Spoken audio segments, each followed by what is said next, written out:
सदाई जय जय।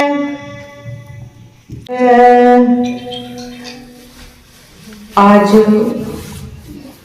श्री राम जी की सब पर अति नहीं अतिशय कृपा हुई है। एक होती है कृपा, एक होती है अतिशय कृपा। तो आज सब पर अतिशय कृपा हुई है भगवान राम की इस प्रांगण पर, इस संगत पर। सबसे पहले हमारे बीच आज आए मेरे गुरु तुल्य, मेरे गुरु भाई, जिनका यही समीप में एक कुटिया है जिसको बांके बिहारी की कुटिया कहते हैं, उसी में ये विराजते हैं। बड़ा सहज और सरल स्वभाव है इनका। तो मैंने इनसे प्रार्थना करी। कल मैं सारा दिन इन्हीं के संग एक कथा में थी, तो कल प्रार्थना करी कि महाराज आप भी पधारिए। प्रकृति का एक विधान है, गिव एंड टेक, देना और लेना। हम इनके कार्य में जाते हैं, आज हमारे कार्य में आ गए। तो महाराज देखो ऐसा है, हमारी प्रार्थना इन्होंने स्वीकार की, तो आपको दर्शन देने के लिए यहाँ पधार गए हैं। महाराज जी, सबसे सर्वप्रथम मैं आपके श्री चरणों में कोटि कोटि प्रणाम करती हूँ कि आप जैसे संतों की छत्र छाया के नीचे बैठ करके हम ज्ञान को अर्जित करते हैं, संगत को बांटते हैं, ये आप ही संतों की परम कृपा है। संतों की कृपा नहीं ना होती तो कुछ भी नहीं हो सकता। ये संतों का ही प्रसाद है जो आज आपके सामने रखूंगी। संतों की ही कृपा है। ये आज जो प्रांगण में सभी भक्तगण बैठे हैं, श्रद्धालु बैठे हैं, ये सभी राम जी की कृपा के पात्र हैं। क्योंकि राम जी की कृपा के बिना सत्संग में जाना बड़ा मुश्किल है। वही लोग सत्संग में आ पाते हैं जिनको राम जी बुला करके इस प्रांगण में ला करके बिठा देते हैं। तो मैं आप सबको मेरी तरफ से बहुत बहुत साधुवाद, बहुत बहुत मेरा प्रेम, आपके लिए बहुत बहुत मेरे प्रणाम। कुछ क्षणों के लिए ये मेरे साथ जो गंधर्व बैठे हैं अपनी मीठी वाणी से थोड़ा संकीर्तन करेंगे, उसी के उपरांत हम श्री राम कथा का आज शुभारंभ करेंगे। बोलो पवन सुत हनुमान की जय, बोलो सियापति रामचंद्र महाराज की जय। सिया राम जय राम जय जय राम, सिया राम जय राम जय जय राम, सिया राम जय राम जय जय राम, सिया राम जय राम जय जय राम, सिया राम जय राम जय जय राम, सिया राम जय राम जय जय राम, सिया राम जय राम जय जय राम, सिया राम जय राम जय जय राम, सिया राम जय राम जय जय राम, सिया राम जय राम जय जय राम, सिया राम जय राम जय जय राम, सिया राम जय राम जय जय राम, सिया राम जय राम जय जय राम, सिया राम जय राम जय जय राम। अखिल कोटि ब्रह्मांड नायक श्री सीताराम जी के श्री चरणारविंद में हमारे बहुत बहुत प्रणाम बंधन, बारंबार वंदन। सबसे पहले हम गणेश भगवान के श्री चरणों में अपने कोटि कोटि प्रणाम करते हैं, क्योंकि गणेश जी की कृपा से ये सत्संग आरंभ होता है, क्योंकि वो विघ्न करता है। जब तक उनकी आराधना न की जाए, उनका स्मरण न किया जाए, तो कोई भी कार्य रास नहीं आता। सबसे पहले कृष्ण जी को, गणेश जी को हम वंदन करते हैं। बोलिए गणपति गणेश भगवान की जय। उसके सर्वप्रथम माँ सरस्वती का आवाहन करते हैं, क्योंकि जो वाणी की अधिष्ठात्री देवी है। अगर माँ सरस्वती का हमारी मुख पर, हमारी जीभा पर वास ना हो तो हम राम जी के प्रति एक शब्द भी नहीं बोल सकते। बोलिए सरस्वती माता की जय, सदगुरुदेव महाराज की जय। सभी के चरणों में प्रणाम वंदन करते हुए हम एक बार सभी मिलकर के जय घोष करेंगे। धर्म की जय हो, अधर्म का नाश हो, प्राणियों में सद्भावना हो, विश्व का कल्याण हो। अयोध्या धाम की जय हो, गीता माता की जय हो, सीता माता की जय हो, श्री रामचंद्र जी महाराज की जय हो, राम कथा की जय हो। बोलिए गणपति महाराज जी की जय।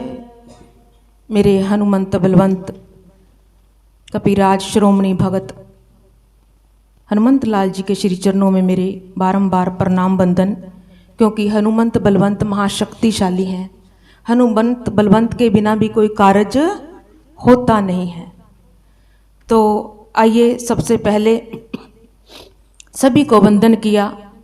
आई हुई संगत का हम बहुत बहुत दिल से हमारा आपके लिए बहुत हार्दिक अभिनंदन करते हैं, क्योंकि आप यहाँ कथा सुनने के लिए उपस्थित हुए हैं। आप बहुत साधुभाव के पात्र हैं, क्योंकि आप मातर शक्ति स्वरूपा, भक्ति स्वरूपा, माँ जगदम्बा स्वरूपा आपका स्वरूप है। तो आपका भी इस कथा में बहुत योगदान है, क्योंकि कथा सुनने वाला क्या करेगा अगर श्रोता ना आए। वक्ता की महिमा और वक्ता की शान तो श्रोता से होती है। अगर श्रोता ना आए तो अकेला वक्ता मंच पर बैठ करके कुछ नहीं कर सकता। तो हम आपके भी दिल से बहुत बहुत आभारी हैं। तो महाराज, सबसे पहले इस राम कथा का प्रारंभ करने से पहले आपसे एक बात कहूं।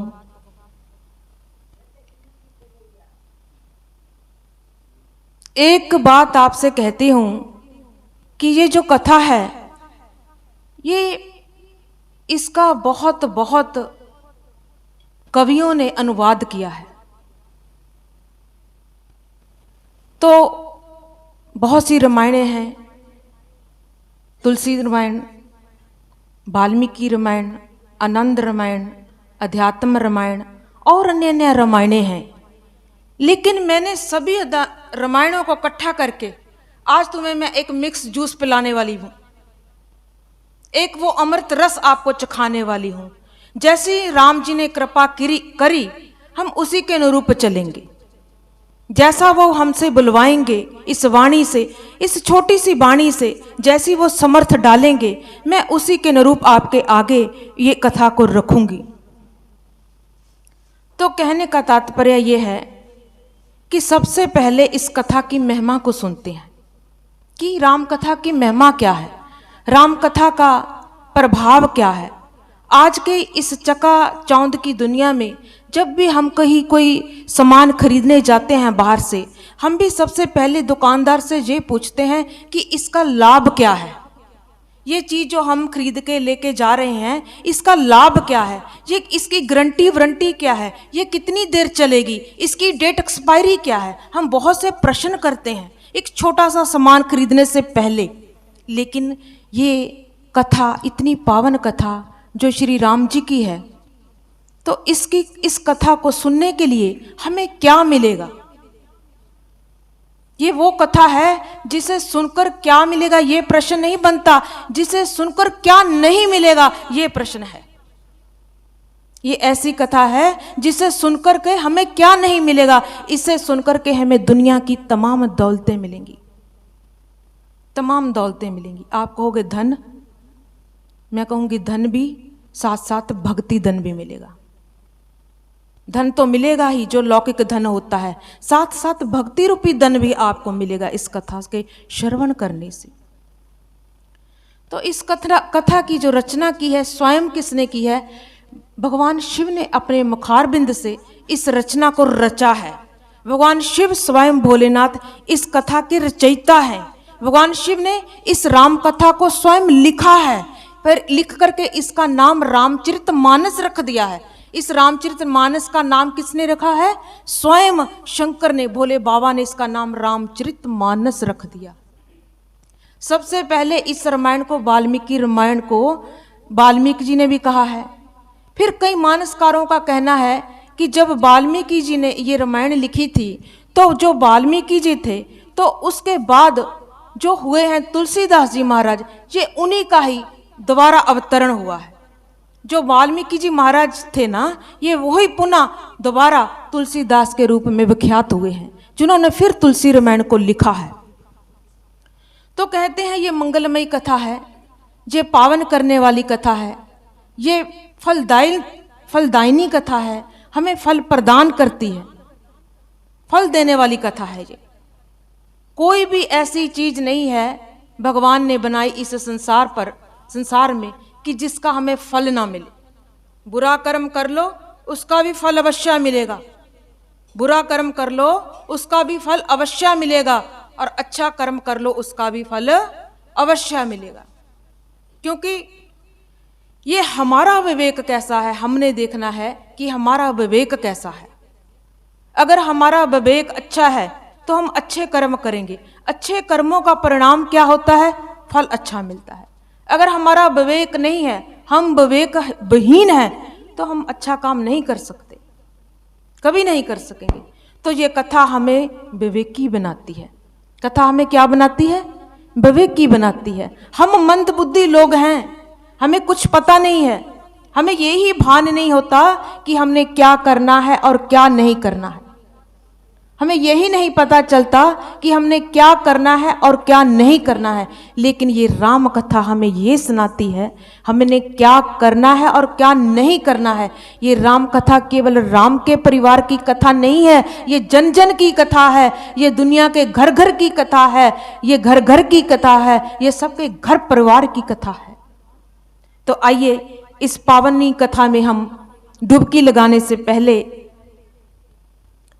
बाबा ने इसका नाम रामचरितमानस इसलिए रखा, जब बाबा इस कथा को कैलाश पर्वत पर बैठ करके लिख रहे थे ना, अपनी लेखनी से लिख रहे थे ना, तो उन्होंने आंखें बंद कर ली, आंखें मूंद करके जैसे वो भाव में भीतर उतरे, तो बाबा के मन में एकदम आ गया कि मेरे कैलाश के पास एक मानसरोवर है, मेरे कैलाश के पास एक मानस सरोवर है। बाबा का मन उधर गया। बाबा ने सोचा कि मानस सरोवर बड़ा पवित्र है, तो मन से ही जैसे लिखने लगे, तो बाबा ने मन से जैसे लिखा, इसका नाम रामचरितमानस रख दिया।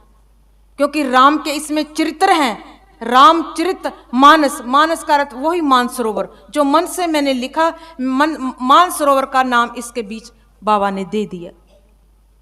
तो कहते हैं जब वाल्मीकि ऋषि जी ने इसको कलमबद्ध किया, अपनी लेखनी से लिखा, तो बाबा ने भी इसके बारे में बहुत सी बातें लिखी हैं कि जो इसको सुनता है, कौन सुनता है?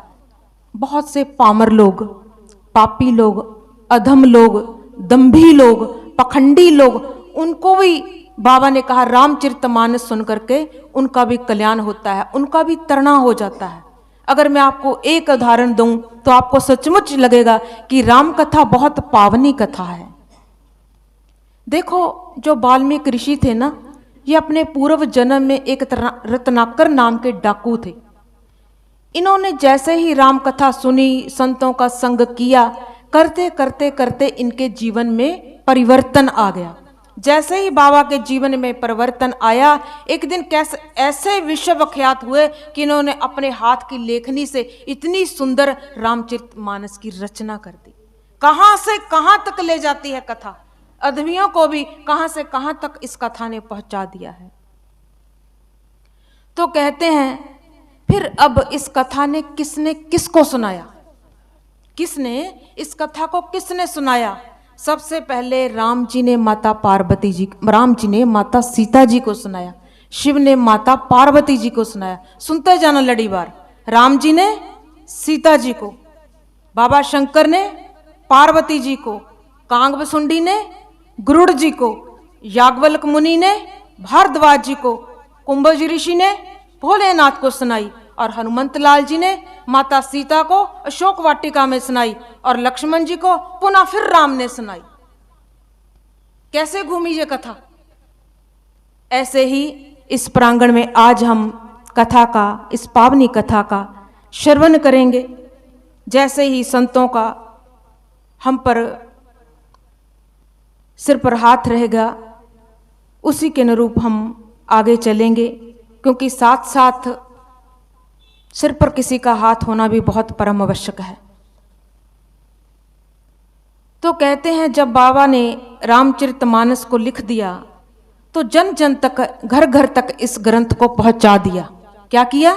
जन जन तक, घर घर तक इस ग्रंथ को पहुंचाया कि सभी लोग इसका घरों में बैठकर स्वाध्याय करें, इसको पढ़ें कि बाबा राम, बाबा शिव भोलेनाथ क्या कहना चाहते हैं रामचरितमानस के माध्यम से।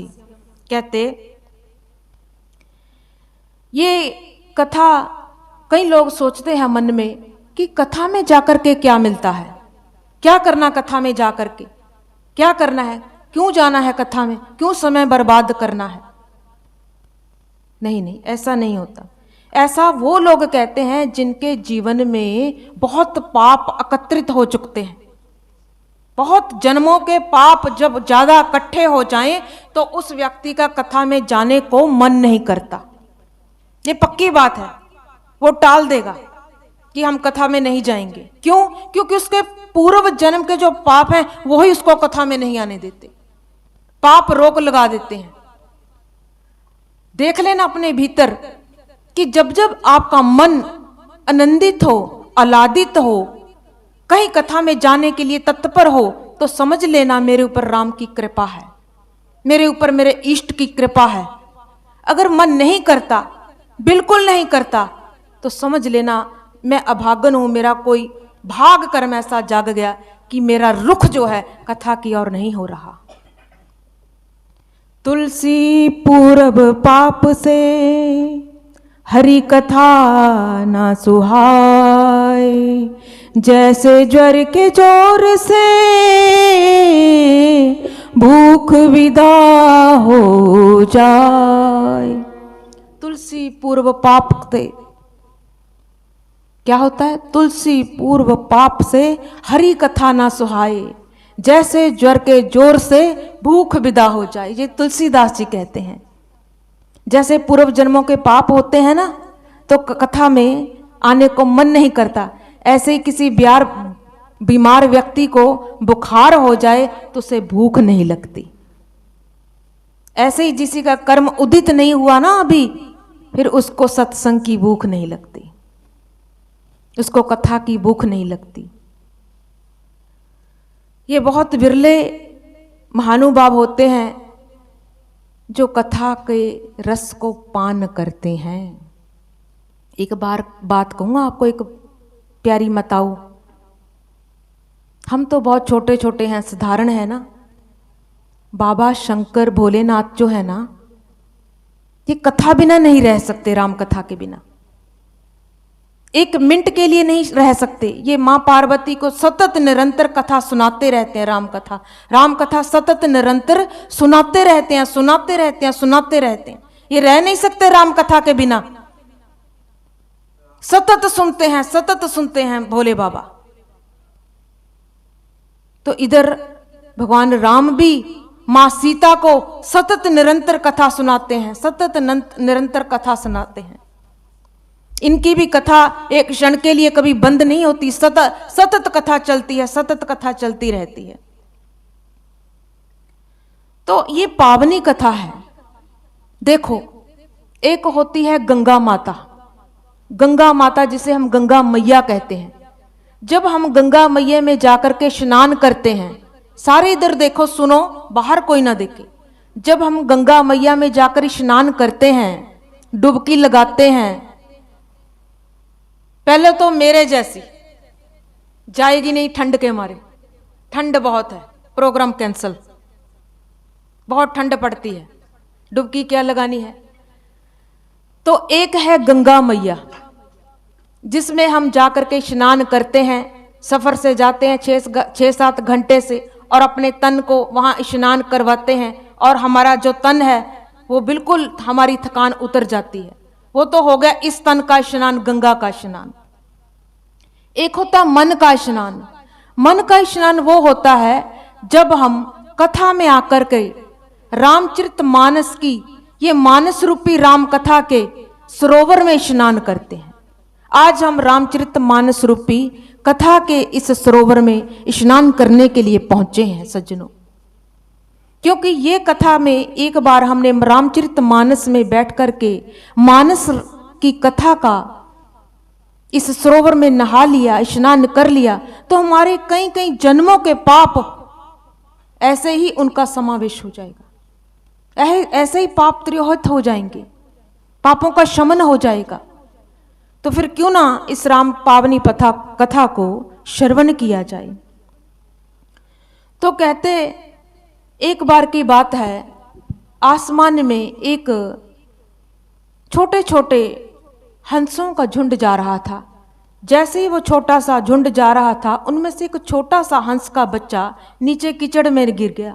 जैसे वो कीचड़ में गिर गया, उसके गिरते ही तत्क्षण वो एकदम लथपथ हो गया कीचड़ से। जब ऐसे ही वो कीचड़ लग गया उसको, कहते बगल में कौवे बैठे थे, कौवों ने देख लिया कि ये लगता है हमारी टीम का है, हमारी जमात का है। उन्होंने क्या किया, कौवे ने उठाया और उठा करके उसको देखा, और जैसे ही उसने देखा अपने घर ले गया कौवा। जैसे कौवा उस हंस को अपने घर ले गया, जा करके उसको खिलाए पिलाए नहलाए। तो कौवा का जो खाना है, भोजन है, वो तो गंदा मांस है, कीड़े मकोड़े खाता है कौवा। तो जो हंस है ये मोती चुगता है, हंस का जो भोजन है ये मोती चुगता है, ये मानसरोवर में रहता है और मोती चुगता है, ये मोती ही इसका खाना है। तो अब कौवे ने, जब हंस ने कौवे का संग कर लिया, संग का बड़ा प्रभाव है। जैसा रंग होता है, जैसा संग वैसा रंग, ये संग का बड़ा प्रभाव पड़ता है हमारे जीवन में। जैसे ही वो कौवा उसके साथ ये कौवे की संगत कर ली इस हंस ने, कहते वो क्या हुआ, वो वैसे ही कौ कौ करने लग गया, जैसे ही वो गंदा मांस खाने लग गया। एक दिन फिर कुछ समय पा करके हंसों की टोली जब आसमान से उड़ी, वो देखा उसने कि एक हंस छोटा सा नीचे दिखता है। एक उनमें से एक बड़ा हंस नीचे आया, उसने देखा आकर के कि ये तो हमारा बच्चा है, ये तो हमारा बच्चा है। उन्होंने पहचान लिया। उन्होंने अपने पास ले करके जब जाने लगे, उन्होंने जाकर के पहले उसको धोया, स्वच्छ पानी से, जल से धो लिया। जैसे जल से धोया वो स्वच्छ हो गया, बिल्कुल साफ हो गया। तो वो कहने लगा कि मैं आपके साथ नहीं जाऊंगा। क्यों? क्योंकि मैं तो कौए का बच्चा हूं, मैं तो इस कौए का बच्चा हूं, मैं आपके संग नहीं जाऊंगा। वो कहते नहीं नहीं, अब अपने शरीर को देख, तू तो बिल्कुल निर्मल, साफ, स्वच्छ, सुंदर है, गोरा गोरा है, चिट्टा चिट्टा है, तू हमारा बच्चा है, हमारे साथ उड़। जब ऐसा कहने लगे, वो हंस जाति के लोग उसको साथ ले गए। कहने का तात्पर्य यह है, ये वो हंस और कोए की कहानी नहीं है, वो हंस कौए की कहानी नहीं है, ये हमारी कहानी है। हम ऊपर से तो आए थे हंस की तरह स्वच्छ, हमारी आत्माएं ऊपर से जिस दिन आई थी बिल्कुल स्वच्छ आई थी, लेकिन यहां आकर के हमें विषयों की, वासनाओं की, तृष्णाओं की मलिनता लग गई। हम इस मलिनता के कीचड़ में गिर गए, हमें कालीमा लग गई, हम काले काले काले हो गए कौवे की तरह। अब जब कोई परमहंस, कोई ऐसा संत हमारे जीवन में आएगा, फिर पुनः हमें कथा सुना करके, इस कथा मानसरोवर में नहला करके, पुनः हमें स्वच्छ करके, हमारा स्वरूप दिखा करके बता देगा, तू तो हंस है, तू कौवा नहीं है। हमें ये संत क्या करते हैं काम इस दुनिया में आकर के, जगत वालों पता है, ये हमें हमारे स्वरूप का बोध करवाने के लिए आते हैं। आज तक हम क्या सोचते हैं कि मैं शरीर हूं, ये संत कहते हैं तुम शरीर नहीं हो, तुम तो एक शुद्ध सतचित आनंद स्वरूप हो, तुम तो आत्मा हो। तो कहते हैं इस कथा में आने से पहले दो चीजों को लेकर के आना होता है। जिसने भी इस कथा का श्रवण करना होता है ना, उसने इस कथा में आने से पहले भीतर प्रांगण में दो चीजों को लाना अनिवार्य है, आवश्यक है। क्या है वो दो चीजें? एक श्रद्धा और एक विश्वास। एक श्रद्धा और एक विश्वास। श्रद्धा कौन है? श्रद्धा माता पार्वती जी है और विश्वास बाबा शंकर भोलेनाथ है। जब तक हमारे जीवन में श्रद्धा नहीं होगी, विश्वास नहीं होगा, इस कथा का फल मिलने वाला नहीं है। क्योंकि श्रद्धा विश्वास के सहित हम इस कथा का श्रवण करेंगे, तब हमारे जाकर भीतर कुछ इसका अर्थ, कुछ इसके मायने, कुछ इसका रस का स्वादन करेंगे। नहीं तो जैसे हम जूते बाहर उतार करके वहीं पे छोड़ आते हैं, अगर श्रद्धा को भी कहीं, विश्वास को भी कहीं ऐसे बाहर छोड़ दिया तो फिर ये कथा फल देने वाली नहीं है। तो इसीलिए कहा है भवानी शंकरो बंदे श्रद्धा विश्वास रूपिणो। ये श्रद्धा और विश्वास का बहुत बहुत इसका अहम रोल है हमारे जीवन में। श्रद्धा विश्वास जिसके भीतर होता है ना देवियों, उसको भगवान राम मिलते हैं। क्या होता है? जिसके भीतर श्रद्धा होती है, जिसके भीतर विश्वास होता है, उसको भगवान राम मिलते हैं। भगवान राम, प्रभु राम, बाबा कृष्ण को कह लो, किसी को कह लो, ये हमारे लौकिक समान पर नहीं रीझते। आपने देखा होगा इस शहर में बड़े बड़े धनाढ़, बहुत बहुत अमीर, लखपति नहीं करोड़पति, अरबापति बैठे हैं। अरे कभी उनके सुना है आपने कि भगवान उनके हो गए? भाव का भूखा हूं मैं, भाव ही बस सार है, भाव से भजो तो भव से बेड़ा पार है। प्रभु भगवान जो है ना हमारे भाव के भूखे हैं। किसके भूखे हैं? भाव के। उनको हमारा कुछ नहीं चाहिए, हमारी दौलत, हमारा धन, हमारा वैभव, हमारा यश, उनको कुछ नहीं चाहिए। केवल और केवल मेरे भगवान, मेरे सिया राम क्या देखते हैं? हमारे मन का भाव देखते हैं। एक चीज से बचना माताओं, एक चीज से बचना जिंदगी में, मेरी आपसे एक विनम्र प्रार्थना है कि अपने मन को थोड़ा खा लेना जीवन में, थोड़ा कमा लेना जीवन में। कभी किसी का मन नहीं दुखाना, कभी किसी का मन नहीं दुखाना, कभी अपने मन को मलिन नहीं करना। दो चीजों को याद रखना, कभी मन को मलिन नहीं होने देना, मैला नहीं होने देना। जिसका मन मैला हो गया फिर उस दर्पण में कैसे दिखेंगे राम? जब मैला ही मन का दर्पण हो गया, राम जी कहां दिखेंगे अंदर? ये हमने प्रयास करना है। ये कथा हमें यही सिखाती है कि हमने अपने मन को, मन रूपी दर्पण को कैसे स्वच्छ करना है। मन रूपी दर्पण तो कथा से ही स्वच्छ होता है, सत्संग में ही आकर के स्वच्छ होता है, कथा में ही आकर के निर्मल होता है। एक बात आपने सुनी हुई हो, बहुत बार सुनी है कि भगवान को निर्मल मन बहुत पसंद है।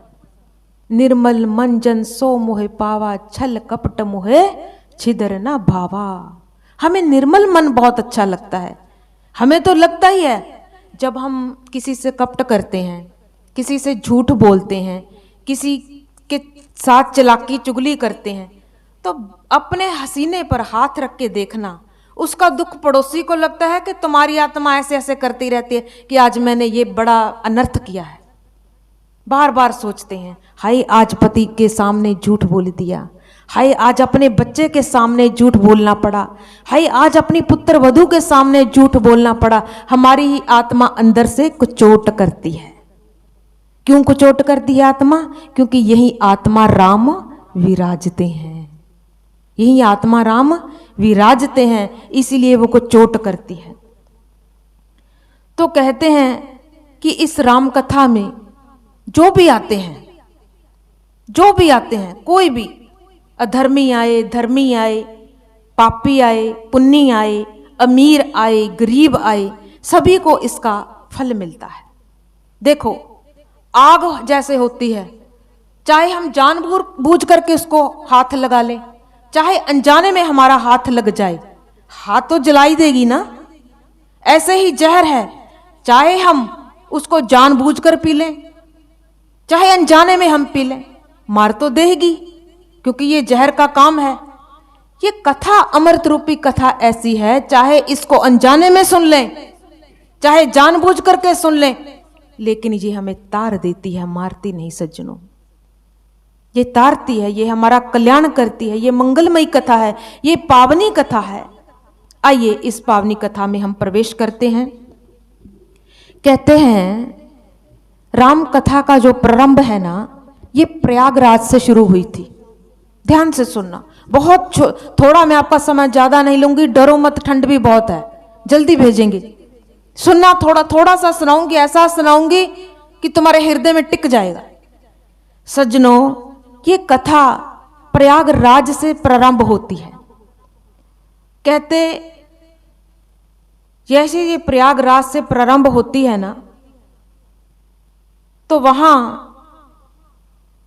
ये कथा को सुनने के लिए बहुत बहुत ऋषि, मुनि, तपी, तपीश्वर सभी इसको प्रयागराज पर जब कुंभ का मेला लगता है, तभी सैकड़ों हजारों की तादाद में साधु संत ये कथा को सुनने के लिए वहां उपस्थित होते हैं, सुनने के लिए जाते हैं। कहते हैं वो जब सुनने के लिए जाते हैं, बहुत बहुत संत लोग तो आनंदित होते हैं। हम तो जैसे साधारण लोग हैं, हम सोच लेते हैं कि हमें कथा की क्या जरूरत है, वो तो इतने इतने बड़े संत प्रगाढ़ जो विद्वत हैं, विद्वान हैं, अरे भाई उनको इसका रस मिलता है, तो क्या हम इस रस से वंचित रह जाएं? जो इतने इतने बड़े महा ज्ञानी हैं, परम ज्ञानी हैं, ब्रह्म ज्ञानी हैं, इतने इतने बड़े विद्वान हैं, तो आज जो शंकर बाबा है ना, इन्हीं का ही जो 11वां अवतार है, जो हनुमंत लाल जी महाराज हैं। रामचरित सुनबे को रसिया, जो रामचरित सुनबे को रसिया है, जो बहुत बड़े महान रसिक हैं, जो राम कथा के बिना रह नहीं सकते। हनुमंत लाल जी का स्वभाव पता कैसा है? आज यहां आए बैठे हैं, ये उनका स्वभाव है। यह राम कथा होती है, मेरे रामचंद्र जी ने उनको एक वरदान दिया था कि यहां भी हनुमंतलाल राम कथा होगी ना, आपकी उपस्थिति पहले होगी। तो आज भी यहां बैठे हैं, हमने बुला लिया है, बैठे हैं सज्जनों, सचमुच आए बैठे हैं। तो वो भी इस कथा के, राम कथा के रसिक हैं, क्योंकि राम बाबा और मां सिया उनके माता पिता हैं, तो उनकी उपस्थिति ना हो तो ये नहीं हो सकता।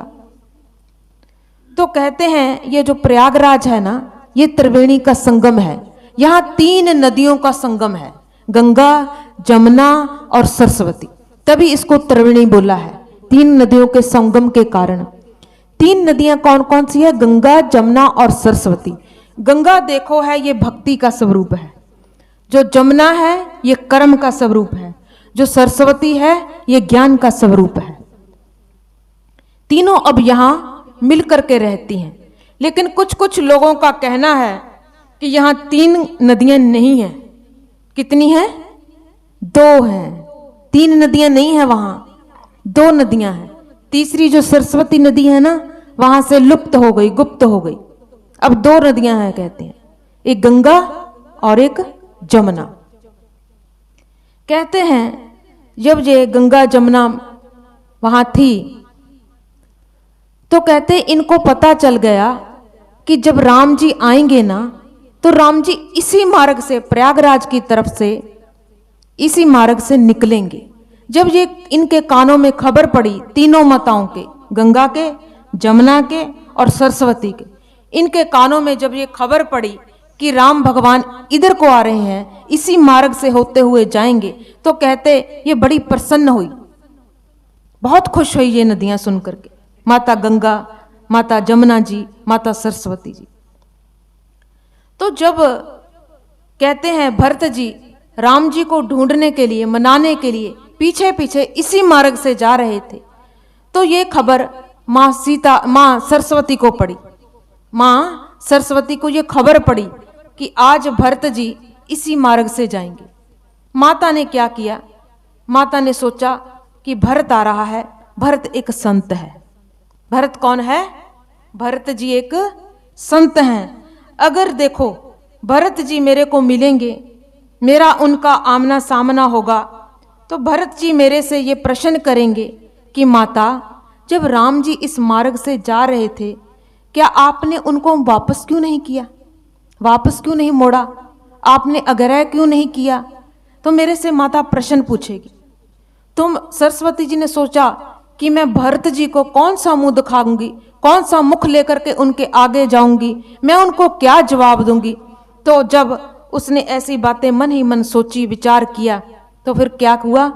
माता सरस्वती वहां से लुप्त हो गई, वो नहीं।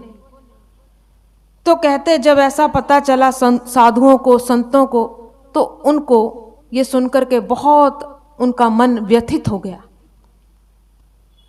ये बात सुनकर के सरस्वती जी का हृदय इतना कांप गया, वो इतनी भयभीत हो गई कि ये कलंक कहीं मेरे ऊपर ना आ जाए, कि माता ने क्यों नहीं रोका, कहीं भरत मेरे से रुष्ट ना हो जाए। तो कहते जब साधुओं को पता लगा, संतों को पता लगा कि सरस्वती माता यहाँ से लुप्त हो गई, तो उन्होंने कहा कि इस तरह तो त्रिवेणी की महिमा मिट जाएगी, त्रिवेणी की महिमा का कुछ दुनिया में, इस जगत में कुछ महत्व ही नहीं रहेगा। तीनों के कारण त्रिवेणी कहा जाता है ना, अगर त्रिवेणी ना रही तो फिर क्या करेंगे। सभी संतों ने अपने अपने मन में इस बात का विचार किया। तो कहते साधुओं ने बैठ करके निर्णय किया कि ऐसा करते हैं, जो सरस्वती माता है ना, आज से वो संतों के श्री मुख से प्रवाहित होगी। आज से जो सरस्वती माता है ना, वो संतों के श्री मुख से प्रवाहित होगी, तो ये पुनः उनके मुख में बैठेगी। तो जो लोग यहाँ प्रयागराज में आएंगे, वो गंगा और जमुना और सरस्वती का लाभ उनको तभी हो पाएगा। पहले वो गंगा जमुना का स्नान करेंगे, बाद में जाकर के कथा सुनेंगे, तीनों पूरी हो जाएंगी। पहले गंगा स्नान करेंगे, फिर बाद में वो गंगा जमुना का स्नान करके बाद में सरस्वती माता का कहाँ स्नान करेंगे? जब किसी संत के पास बैठ के सन्मुख बैठ करके कथा श्रवण करेंगे, तब उनको तीनों नदियों का इस संगम का फल मिलेगा। कहते एक बार जब ये इन्होंने स्नान किया, सारे स्नान किया, तो वहां बहुत से साधु संत आए हुए हैं। एक बार कहते वहां भारद्वाज जी महाराज सभी संतों को विदाई दे रहे थे, सभी को विदा कर रहे थे। जब साधु संतों को विदा करते थे, तो विदा करते करते सबको प्रणाम करते, वंदन करते, जो उनको उन्होंने वस्त्र, जो फूल, जो भी उन्होंने मिष्ठान, जो जो चीज़ें उन्होंने संतों के सन्मुख दी, बांटी। तो कहते करते करते सबको प्रणाम करते करते आखिर में अंत में किसकी बारी आई? भारद्वाज जी के पास याज्ञवल्क्य बाबा उनके सामने आ गए। याज्ञवल्क्य जी जब उनके पास आए, बाबा ने उनको देखा। किसने देखा? भारद्वाज जी ने। जब उनको देखा बाबा ने, कहते बाबा उनको देख करके रोने लग गए, आंखों से झरझर अश्रुपात होने लगा, अश्रु गिरने लगे। तो बाबा ने हाथ जोड़कर निवेदन किया कि ऐसा है बाबा, आप यहां से जाओ मत। भारद्वाज जी ने याज्ञवल्क्य मुनि को निवेदन किया कि आप यहां से जाओ मत। उन्होंने कहा क्यों ना जाऊं, आपने कथा तो सुन ली। 1 महीने का जो कल्पवास था, 1 महीना हो गया हमें यहां रुके रुके, अब मुनि क्या रह गया? क्या कुछ छूट गया आपका? नहीं बाबा, आप मत जाइए। उन्होंने कहा क्या हुआ? तो कहते उन्होंने कहा कि ऐसा है बाबा, मैं आपसे पूछना चाहता हूं, ये राम कौन है? राम वो है जो दशरथ का बेटा है, या ये राम वो है जहां कोई और राम है? तो बाबा ने कहा क्या कथा नहीं सुनी अभी? उन्होंने कहा कथा तो सुनी है भगवान। उन्होंने कहा फिर क्या संशय रह गया? उन्होंने कहा नहीं, मैं फिर से आपसे पूछना चाहता हूं। बाबा ने कहा कि कोई बात नहीं। बाबा कहने पर, उनके आग्रह करने पर, निवेदन करने पर, विनम्र निवेदन सुन करके बाबा यहीं पर ठहर गए। भारद्वाज मुनि बसे प्रयागा, भारद्वाज मुनि बस प्रयागा, तिनी राम पद अति अनुरागा, तीनी राम पद अति अनुरागा, तापस समदम दया निधाना, तापस समदम दया निधाना, परमारथ पथ परम सुजाना, परमारथ पथ परम सुजाना। भारद्वाज जी मुनि कैसे हैं? कैसे हैं भारद्वाज मुनि? भारद्वाज मुनि ऐसे हैं कि परमार्थ में पूरे निपुण हैं। भारद्वाज मुनि बसे प्रयागा, भारद्वाज मुनि प्रयागराज पर उनका बसेरा है, वहां बसते हैं।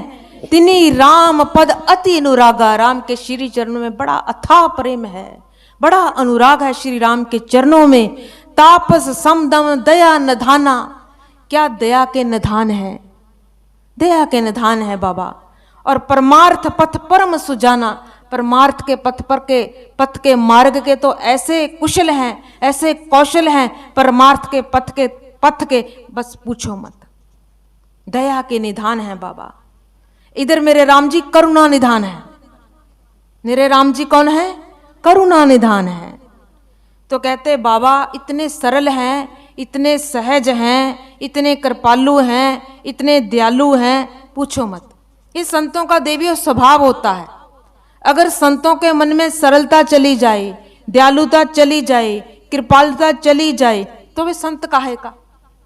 संत सरल होते हैं, जल की तरह सरल भी होते हैं, निर्मल भी होते हैं। ये संतों का स्वभाव है। एक बात और कह दूं, जो संत होते हैं ना, संत होते हैं ना, इन पर कभी संशय नहीं करना चाहिए, संशय नहीं करना चाहिए। संत तो महाराज संत ही होते हैं। संत शब्द का अर्थ करूं, संत वो होते हैं जिसने अपनी तमाम इच्छाओं का अंत कर दिया और उस परम सत्या के साथ एकीकार जिसका हो गया। जैसे लहर जल में मिल जाती है, सूरज किरण से फिर मिल जाती है किरण सूरज से, इसी का नाम संत है। संत किसी बाहरी वेश का नाम नहीं है, संत किसी चोले का नाम नहीं है। संत तो इनके निर्छल मन का जो इनका आचरण है, जो इनके भीतर भगवत्ता है, विद्वता है, उसका नाम संत है। पर आज समाज में भैया कलयुग है, कलिकाल है, संत और संत की पहचान करना भी बड़ा कठिन है और सरल और सच्चे संत का मिलना भी बड़ा दुर्लभ है। क्या है? सच्चे संत का मिलना भी बड़ा दुर्लभ है। वो भी बड़े भाग्य से मिलते हैं संत। याग मुनि बलिक परम विवेकी, याग मुनि बलिक क्या है? परम विवेकवान है। याग मुनि बलिक परम विवेक है इनके भीतर, विवेकी साधु हैं, विवेकी संत हैं। याग बलिक मुनि परम विवेकी, भरद्वाज राखे पद टेकी। आज भारद्वाज जी ने इनको चरणों में गिर करके प्रार्थना कर करके घुटने पकड़ लिए, महाराज आप जाइए नहीं, आप जाइए नहीं, आप रुक जाइए। भारद्वाज जी ने इनको आज रोक लिया है। तो महाराज जब रोक लिया है, कहने का अर्थ यह है कि इस संसार में दो तरह के लोग होते हैं। गौर से सुनिए, इस संसार में दो तरह के लोग होते हैं। एक तो होते हैं सज्जन, एक होते हैं दुर्जन। सज्जन लोग वो होते हैं जो हमें मिले, जब हमसे बिछड़ने लगे तो हमें बहुत पीड़ा हो, हमें बहुत दर्द हो। आज संत जाने लगे हैं प्रयागराज से, बाबा ने विदा दे दी है, विदाई हो रही है सबकी, सबको विदा कर रहे हैं। लेकिन आज भारद्वाज जी का याज्ञवल्क्य मुनि को जाने को भेजने को मन नहीं कर रहा, रो रहे हैं कि मुनि मैं आपके आगे हाथ जोड़ता हूं, घुटने घुटने टेकता हूं, आपके चरणों पे सर रखता हूं, आप वापस ना जाइए।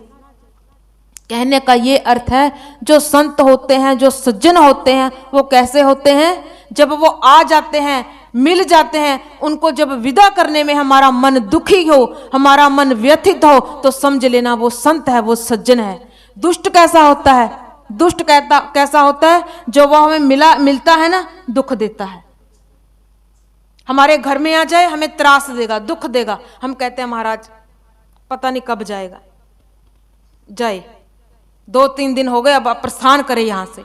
ये दुष्टों की निशानियां हैं, जो मिलते ही हमारे तन को जलाने लगे, हमारी चित्तवृत्तियों को दुष्ट कर दे, वो दुष्ट होते हैं। नाम ही देखो दुष्ट है, जो वातावरण को आकर के दूषित कर दे। यहां सज्जन बैठे हैं, देखो ये तो अयोध्या बनी पड़ी है आज। यहाँ राम की कथा होती है, या राम नाम का स्मरण होता है, यहाँ भगवान सिया राम का चिंतन होता है, वो अयोध्या होती है। अयोध्या का अर्थ पता क्या है? अयोध्या का अर्थ होता है यहां युद्ध ना हो। अयोध्या, यहां युद्ध ना हो। अवधपुरी, यहां किसी का वध ना हो। अवधपुरी में कभी किसी का वध नहीं हुआ, अवधपुरी में कभी किसी की मृत्यु नहीं हुई, अवधपुरी में कभी कोई युद्ध नहीं हुआ। ऐसी है मेरे राम की अयोध्या। देखो सज्जनों, इस रामायण के 7 कांड हैं। 7 कांड का अर्थ है, इसके 7 चरण हैं, भक्ति के 7 सोपान हैं, भक्ति के 7 चरण हैं।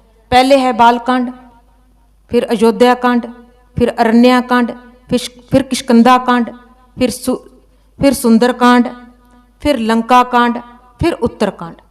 7 कांड है इसके। तो 7 दिन 7 कांड पर चर्चा होगी। 7 कांड का अर्थ ये होता है कि हमारे भीतर भी 7 ही चक्र हैं। हमारे भीतर, शरीर के भीतर 7 चक्र हैं। इसी चक्रों में होती हुई ये राम कथा घूमती घूमती, पावन करती करती, इन चक्रों को एक दिन हमें राममय कर देगी। ये कथा में क्या कर देगी? राममय कर देगी ये कथा। देखो सज्जनों, आजकल इस कली काल में मैं कहूं कि तुम लोगों के कहे समझ लो कि फलां कहता है ध्यान करो, मेडिटेशन करो, ऐसे ध्यान लगाओ, लोम विलोम करो, कपाल भाती करो, ये करो, वो करो। आज की देवियों से ये नहीं होता, उनसे नीचे ही नहीं बैठा जाता। वो कैसे प्राणायाम करेंगी, वो कैसे मेडिटेशन करेंगी? तो फिर उससे सस्ता और सरल सौदा तो कथा है। कथा में आपको किसी को कहा नहीं जाता, आप सारे सुखासन में बैठे हैं, सारे सुखासन में बैठे हैं। कोई कुर्सी पर बैठा, कोई नीचे आराम से बैठा, कोई कैसे बैठा। बहुत सस्ता काम बता दिया राम जी ने हमें। सबते उत्तम हर की कथा, नाम सुनत दर्द दुख लथा। कथा में आ जाओ, दुख दर्द मिट जाएंगे। बड़ा सौखा तरीका राम जी ने हमें बता दिया इस भवसागर से पार होने का। तो कहते हैं, आज भारद्वाज जी याज्ञवल्क्य मुनि से पूछ रहे हैं कि बाबा मुझे ये बताओ, राम कौन है? एक राम दशरथ का बेटा, एक राम घट घट में लेटा, एक राम का सकल पसारा, एक राम है सबसे न्यारा। ये कौन राम है? यहाँ तो 4 राम की बात आ रही है। मुझे ये बताइए राम कौन है? कवन प्रभु पूछ तो राम कौन है? बार बार पूछते हैं ये राम कौन है। अगर ये राम दशरथ का बेटा है तो हमने तो सुना है कि प्रभु निर्गुण निराकार होते हैं। तो फिर ये सरगुण साकार रूप धारण करके ये कैसे इस संसार में, इस जगत में इन्होंने अवतार ले लिया है? प्रभु मेरे को ये संशय हो गया है, मेरे इस संशय का निवारण कीजिए। तो जब ऐसे आपस में दोनों में विचार विमर्श हो रहा है। देखो जो विचार विमर्श होता है ना, ये 2 में होता है अक्सर। विवाद भी 2 लोगों में होता है। विवाद, लड़ाई झगड़ा अकेले थोड़ी लड़ते हैं, 2 में होता है। विवाद भी 2 लोगों में होता है और विचार विमर्श भी 2 लोगों में होता है। तो आज याज्ञवल्क्य मुनि जी भारद्वाज जी के पास बैठे ये राम कथा की चर्चा कर रहे हैं। मानो जगत के लोगों को समझा रहे हैं कि ये राम जी कौन हैं। राम किसी व्यक्ति का नाम है, राम किसी दशरथ नंदन के बेटे का नाम है, या राम वो है जो घट घट में रमा हुआ है, या राम वो है जो हमारे हृदय के भीतर आत्मा राम होकर के बैठा है। मुझे ये प्रभु समझ नहीं आती, मुझे इस बात का विश्लेषण कीजिए, ये राम कौन है। बार बार प्रभु पूछते हैं बाबा। आज भारद्वाज जी से याज्ञवल्क्य जी कहने लगे कि इतनी घुमा फिरा के बातें क्यों करते हो, इतनी घुमा फिरा के बातें क्यों करते हो, सीधे सीधे ये क्यों नहीं कहते बाबा एक बार राम कथा सुना दो, मेरे संशयों को दूर कर दो, मेरे संशयों का निवारण कर दो। बाबा आज कहने लगे, नाथ एक संशय बड़ मोरे, करगत वेद तत्व सब तोरे। नाथ आज मैं हाथ जोड़ करके आपसे प्रार्थना करता हूं, मेरे भीतर एक संशय है। बताओ, अगर हमारे भीतर कोई संशय रह जाए ना, बात बहुत ध्यान से सुनना, क्योंकि मैं वही बोलती हूं जो मैंने संतों से सुना है, मेरा अपना कुछ भी नहीं होता। यहां जो संशय होता है ना, संशय एक गांठ होती है, एक ग्रंथि होती है, ग्रंथि। अगर संशय की गांठ हमारे भीतर पड़ जाए तो इससे कई बीमारियां लग जाती हैं। ये संशय की गांठ आके कथा में खुलती है, ये मन की बीमारियों को भी जन्म देती है और तन की बीमारियों को भी जन्म देती है। संशय की गांठ नहीं होनी चाहिए। ये गांठ पिघलती कहां है? गांठ पड़ जाए उसका सर्जन भी तो करना है ना। ये तो फिर राम जी की कथा सुन करके ही पिघलती है, राम जी ही इसका सर्जन करते हैं और डॉक्टर नहीं कर सकते। राम जी ही इस भव रोग से हमें उसका निवारण करते हैं। ये राम जी की कथा ही इस भव रोग से हमें पार करती है, ये हमारा भव रोग दूर करती है। तो कहते हैं, कहत सो मोहे लागत लाजा, जो ना कहूं बड़ होए अकाजा। प्रभु मुझे बड़ी लज्जा आती है। कौन कहता है ये?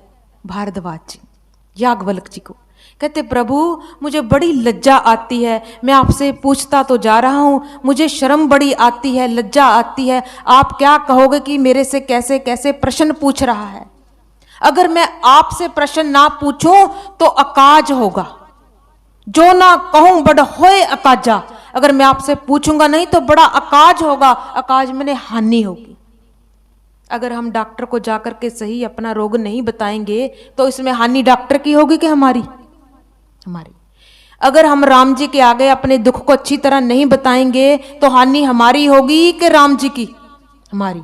तो जब भी सन्मुख जाए राम जी के, किसी पड़ोसी के सन्मुख जाने की जरूरत नहीं, किसी रिश्तेदार के सन्मुख जाने की जरूरत नहीं। ये दुनिया तुम्हारा उपहास करेगी, राम जी के श्री चरणों में चले जाना, वो खोल देना सारा अपने दिल का हाल, सारा समाधान हो जाएगा।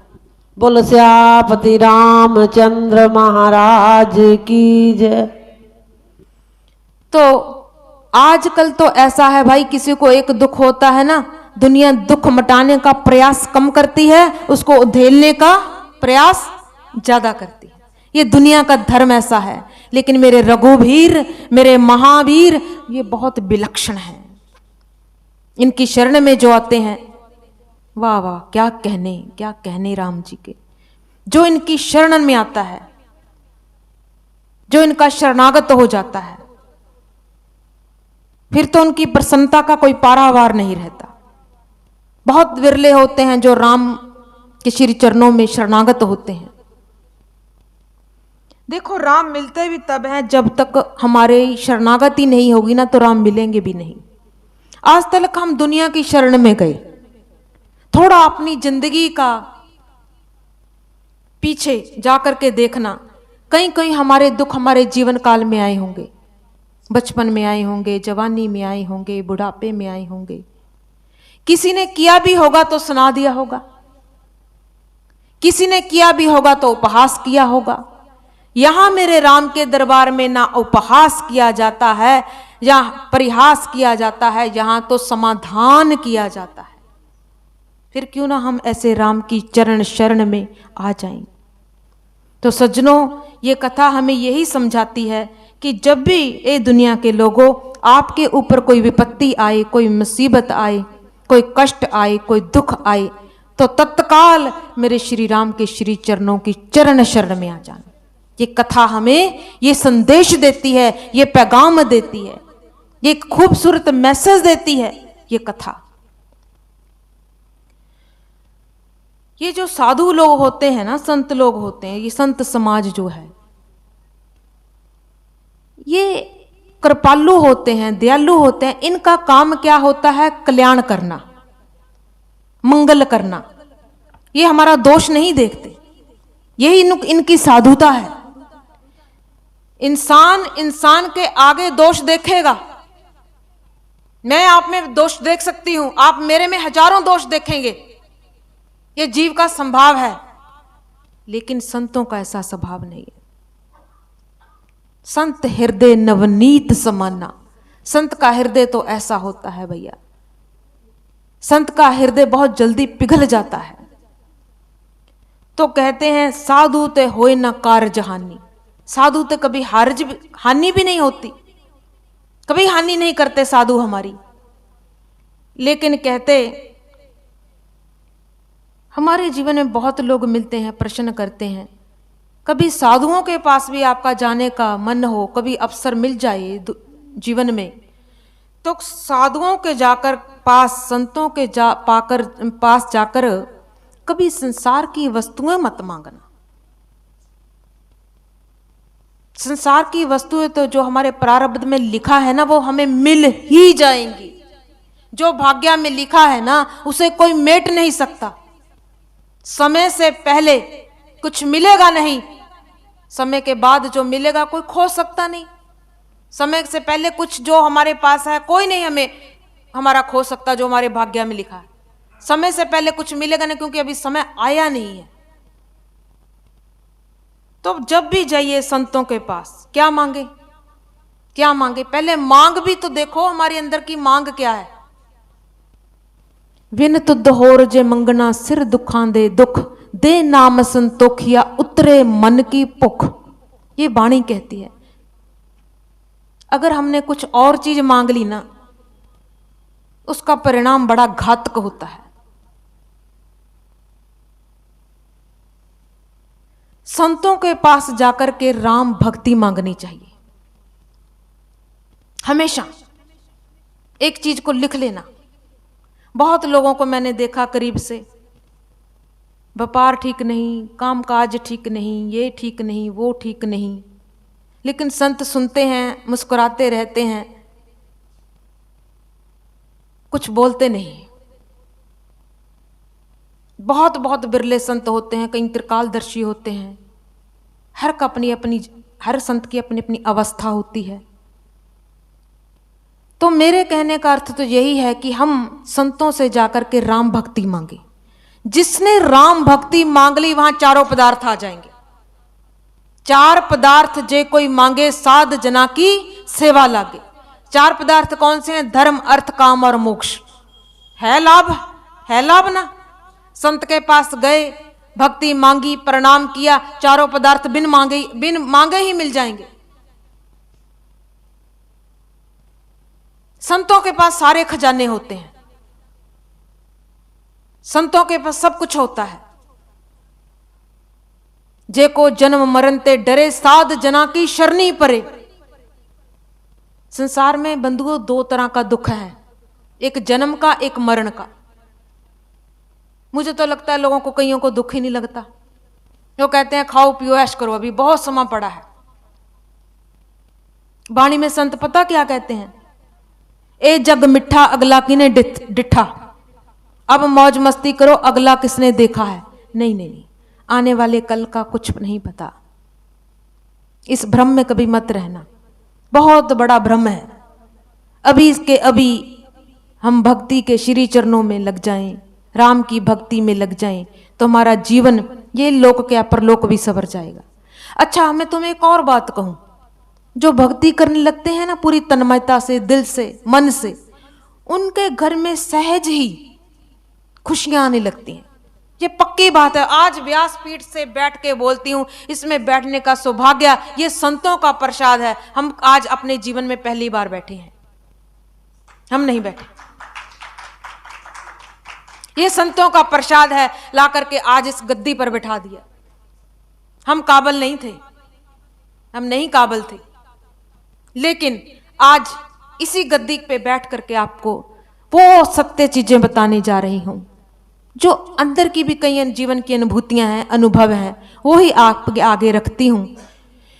क्योंकि जब हम संतों का संग करते हैं ना देवियों, तो हमारे घर में लहर बहर हो जाती है।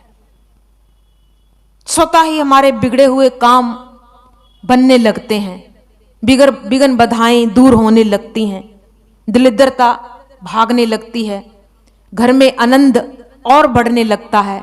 ये कहां से मिलता है? फिर ये कथा में आकर के मिलता है। ये सारा खजाना कथा का है। जो कथा में आएगा वो ही पाएगा। मेरे गुरुदेव कहा करते हैं, जो जागत है सो पावत है, जो सोवत है वो खोवत है। जो जागता है, एक जागना दिन का होता है, एक जागना यहां अब जागना है। जो कथा में जाग करके बैठे हैं, अपनी चित्तवृत्तियों को जगाया है हमने, सोए नहीं है, अंदर से तन्मयता से सुन रहे हैं कथा को, एक ये जागना है। सतर्क होकर के सुनना, ध्यान से सुनना, एकाग्रता पूर्वक सुनना, एक ये जागना है। बस कहने का यही मेरा आपसे कहने का यही तात्पर्य है कि संत का संग कभी जीवन में मत छोड़ना। कहीं भी संत मिल जाएं, उनको नतमस्तक होना, उनके दामन को पकड़ लेना, क्योंकि संत ही हमारी नैया को पार लगा सकते हैं। मैं संतों की महिमा आपके आगे क्या कहूं, आप तो रोज सुखमनी साहब पाठ करते हैं, उसमें पढ़ लेना कि संतों की कितनी महिमा कही गई है।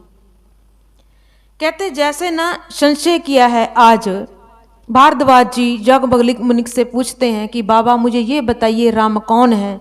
ऐसे ही एक बार माता भवानी ने, जगत जननी ने, मां पार्वती ने, जगदम्बा ने ऐसा ये संशय किया था। देखो ये संशय की बीमारी आज की नहीं है, अनादि काल से है। संशय सबको हो जाता है। वो संशय तब तक निवृत्त नहीं होता जब तक हम किसी सदगुरु की शरण में नहीं आते, जब तक हम कथा नहीं सुनते, तब तक वो संशय का निवारण नहीं होता।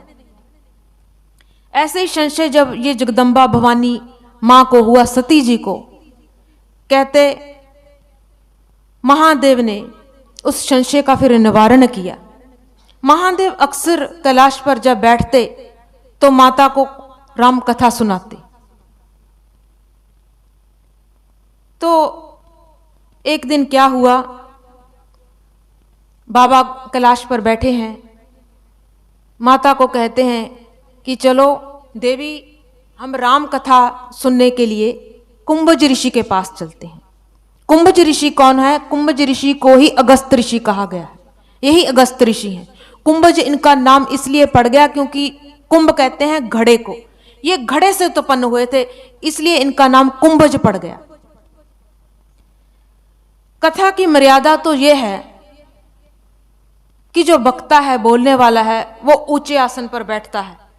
जो श्रोता लोग हैं, श्रोता गण होते हैं, वो नीचे बैठते हैं। तो यहां विपरीत हो रहा है।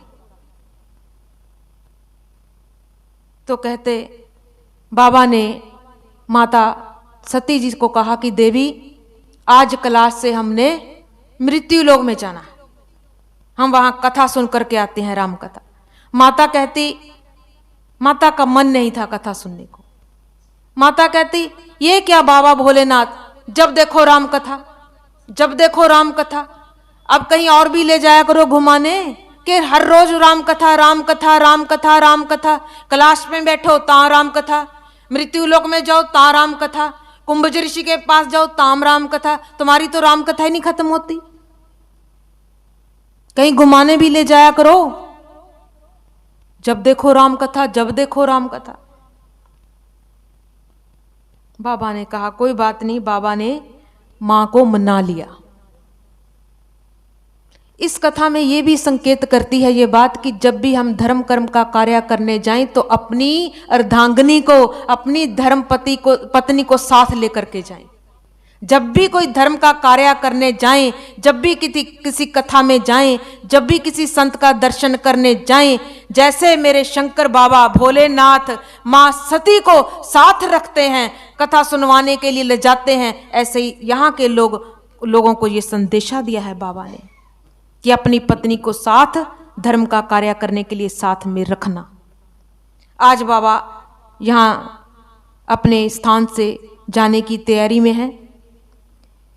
एक बार त्रेता जुग माहे, एक बार त्रेता जुग माहे, शंभु गए कुंभज ऋषि पाए, शंभु गए कुंभज ऋषि पाए। एक बार त्रेता जुग माहे, शंभु गए कुंभज ऋषि पाए। संग सती जग जननी भवानी, संग सती जग जननी भवानी, पूज ऋषि अखिलेश्वर जानी, पूज ऋषि अखिलेश्वर जानी, पूज ऋषि अखिलेश्वर जानी। एक बार त्रेता युग की बात है, त्रेता युग की। बाबा भोलेनाथ माँ सती को लेकर के कुंभज ऋषि के यहाँ राम कथा सुनने के लिए पधारे हैं। जैसे ही बाबा कुंभज ऋषि के पास आए राम कथा सुनने के लिए, बाबा शंकर बाबा इतने भाव विभोर हो गए, इतना मन हर्षित हो गया कि आज मैं कुंभज ऋषि के पास राम कथा सुनने के लिए आया हूँ। बाबा कहते हैं, भोलेनाथ कुंभज मुझे राम कथा सुनाइए, बाबा मुझे राम कथा सुनाइए। कुंभज ऋषि मुस्कुराए, बोले, बाबा शंकर बाबा आप तो स्वयं इस कथा के रचयिता हैं, आपने स्वयं इस कथा की रचना की है और मुझे कह रहे हैं मुझे कथा सुनाइए। ये क्या बात हुई? आपने ही लिखी है, आप ही मुझे कह रहे हैं कि कथा सुनाइए। बड़ी आश्चर्य की बात है। बाबा ने कहा, नहीं ऐसा नहीं है, मैं राम कथा सुनना चाहता हूं कुंभज, ऋषिवर मुझे कथा सुनाइए। बाबा ने कहा, जैसा आपको भगवान वैसा ठीक है। आज क्या हुआ, बाबा शंकर बाबा इतने भाव विभोर हो गए, इतने भाव विभोर हो गए कि बाबा ने क्या किया, जो कुंभज थे वो तो सुनाने वाले नीचे बैठे हैं, जो बाबा है बाबा को ऊपर बैठा दिया कुंभज ने। कथा की परंपरा तो ये है कि जो सुनाने वाला है, जो वक्ता होता है, वो व्यासपीठ पर बैठता है, जो सुनने वाला श्रोता है वो नीचे बैठता है। आज विपरीत हो गया। आज बाबा इतने भाव में भाव विभोर होकर के ये भी भूल गए, तो बाबा के मन में ये था कि ये मेरे त्रिलोकीनाथ हैं, ये मेरे महादेव हैं, मैं ही इनके चरणों में बैठूंगा। मन में अभिमान नहीं है अंदर की मैं एक वक्ता हूं, नहीं नहीं, मैं त्रिलोकीनाथ के आगे ऊपर कैसे बैठ सकता हूं? मेरे बाबा आए हैं क्लास से राम कथा सुनने के लिए। तो बाबा को कथा सुनानी प्रारंभ की है। आज बाबा को कथा सुनानी प्रारंभ कर दी। जैसे ही बाबा को कथा सुनानी प्रारंभ की, अपना अपना आसन ले लिया, सभी कथा में बैठे हैं। बाबा ने कथा कहनी प्रारंभ कर दी। किसने? कुंभज ऋषि ने। देवियों एक बात मैं आपको और बताऊं, ये जो कुंभज ऋषि है ना, ये घड़े से पैदा हुए, नाम पड़ गया कुंभज। अगस्त ऋषि हैं वैसे तो, जिन्होंने पूरा समुद्र पी लिया था जल का, ये वही अगस्त ऋषि हैं। इन्होंने क्या किया, ये कुंभज हैं, छोटे हैं, लेकिन मेरे बाबा भोलेनाथ महादेव ज्ञान के सागर हैं। आज ज्ञान का सागर छोटे से कुंभज के पास बैठ करके कथा सुनने के लिए आया है। कभी सुना है जीवन में कि एक सागर एक छोटे से घड़े से पानी लेने आए? सुना है जीवन में? एक विराट सागर एक छोटे से कुंभ से घड़े से जल लेने आए? आज मेरे बाबा की ये बड़ी विनम्रता है कि आज बाबा छोटे बन करके, अभिमान को त्याग करके कि मैं एक त्रिलोकीनाथ हूं, मैं भोलेनाथ हूं, पूरा समस्त जगत मुझे नतमस्तक होता है, आज बाबा ये सोचकर नहीं आए।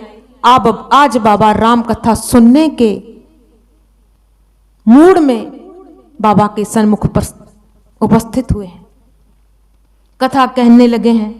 आज सती जी भी पास में बैठी हैं और बाबा भी दोनों पास में बैठे हैं। जैसे ही बाबा ने कथा कहनी प्रसंग की प्रारंभ की, तो आज माता के भीतर एक संशय हो गया, ये बाबा कुंभज क्या कथा सुनाएगा? क्या ये कुंभज बाबा हमें कथा क्या सुनाएगा, जो आते ही मेरे पति देव के चरणों को छूने लग गया, भाव विभोर हो गया, खुद जिसने कथा सुनानी थी ऊपर बैठना था खुद नीचे बैठ गया, ये क्या कथा सुनाएगा? अरे वाह बोले बाबा, लगता है आज ज्यादा भांग का नशा चढ़ गया। क्यों तुम्हें यह भी भान नहीं होता कि किसके पास कथा सुनने के लिए जाना चाहिए और किसके पास नहीं जाना चाहिए? लगता है आज मेरा बाबा बौरा गया है, बाबा बाबरा हो गया, इसको यह भी भान नहीं है। मन में संशय उत्पन्न हो गया सती जी के, कथा में मन नहीं लग रहा, कथा मन से नहीं सुन रही, कभी मन इधर भाग रहा, कभी मन इधर भाग रहा है। मन में जब कभी अभिमान हो जाए, मन में कभी संशय हो जाए, तो उस व्यक्ति को कथा नहीं अच्छी लगती। साधुओं ने, संतों ने एक बात और कही है सज्जनों, कि जो सती है ना, ये दक्ष की बेटी है। दक्ष कौन है? अभिमानी है, उसका अंश भी इसके भीतर है। बाप का अंश बेटी में आता है ना, पिता का अंश आज सती माता के भीतर है। अभिमानी भी है और भीतर संशय भी है।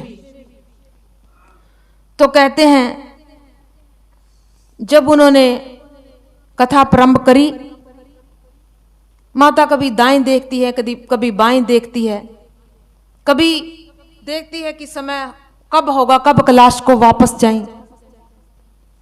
कभी माता ऊबती है, माता को समझ में नहीं आता। लेकिन कथा सुनते सुनते बाबा को बड़ा आनंद आ रहा है। बोले बाबा को इतना आनंद आ रहा है, इतना आनंद का अनुभव हो रहा है।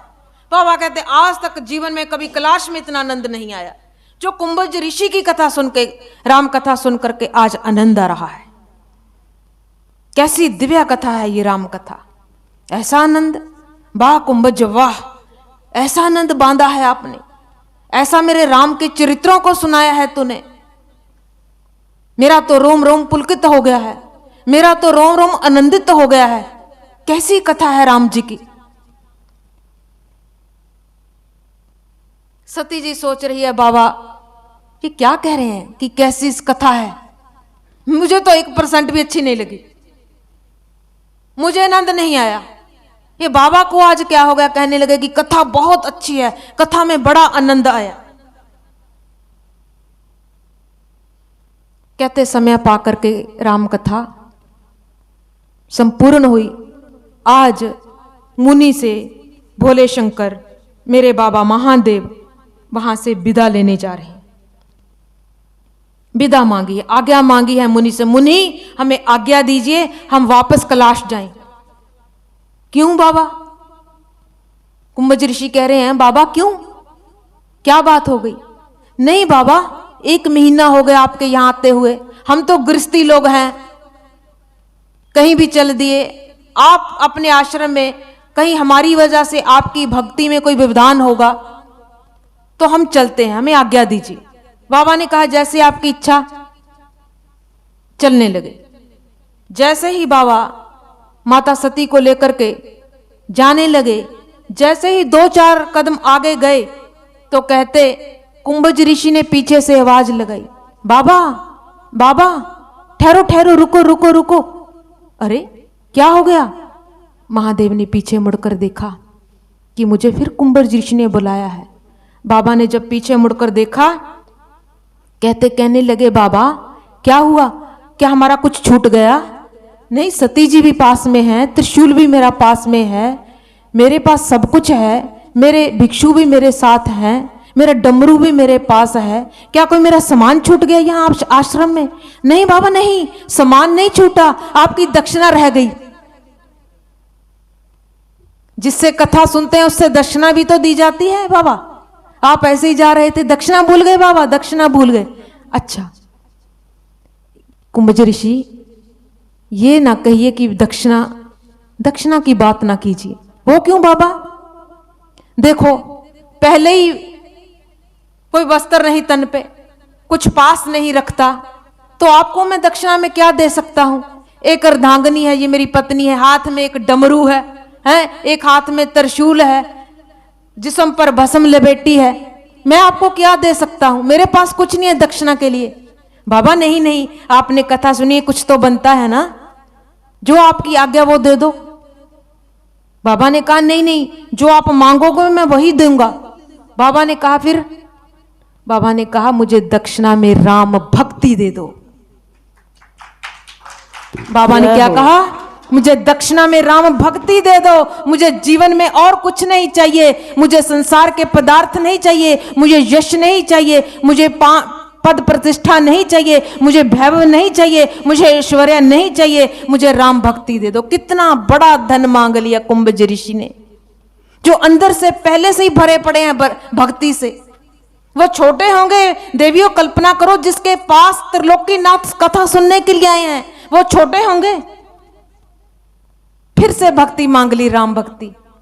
ये तो देवियों वो धन है, इससे दिल नहीं भरता, सच में इससे दिल नहीं भरता।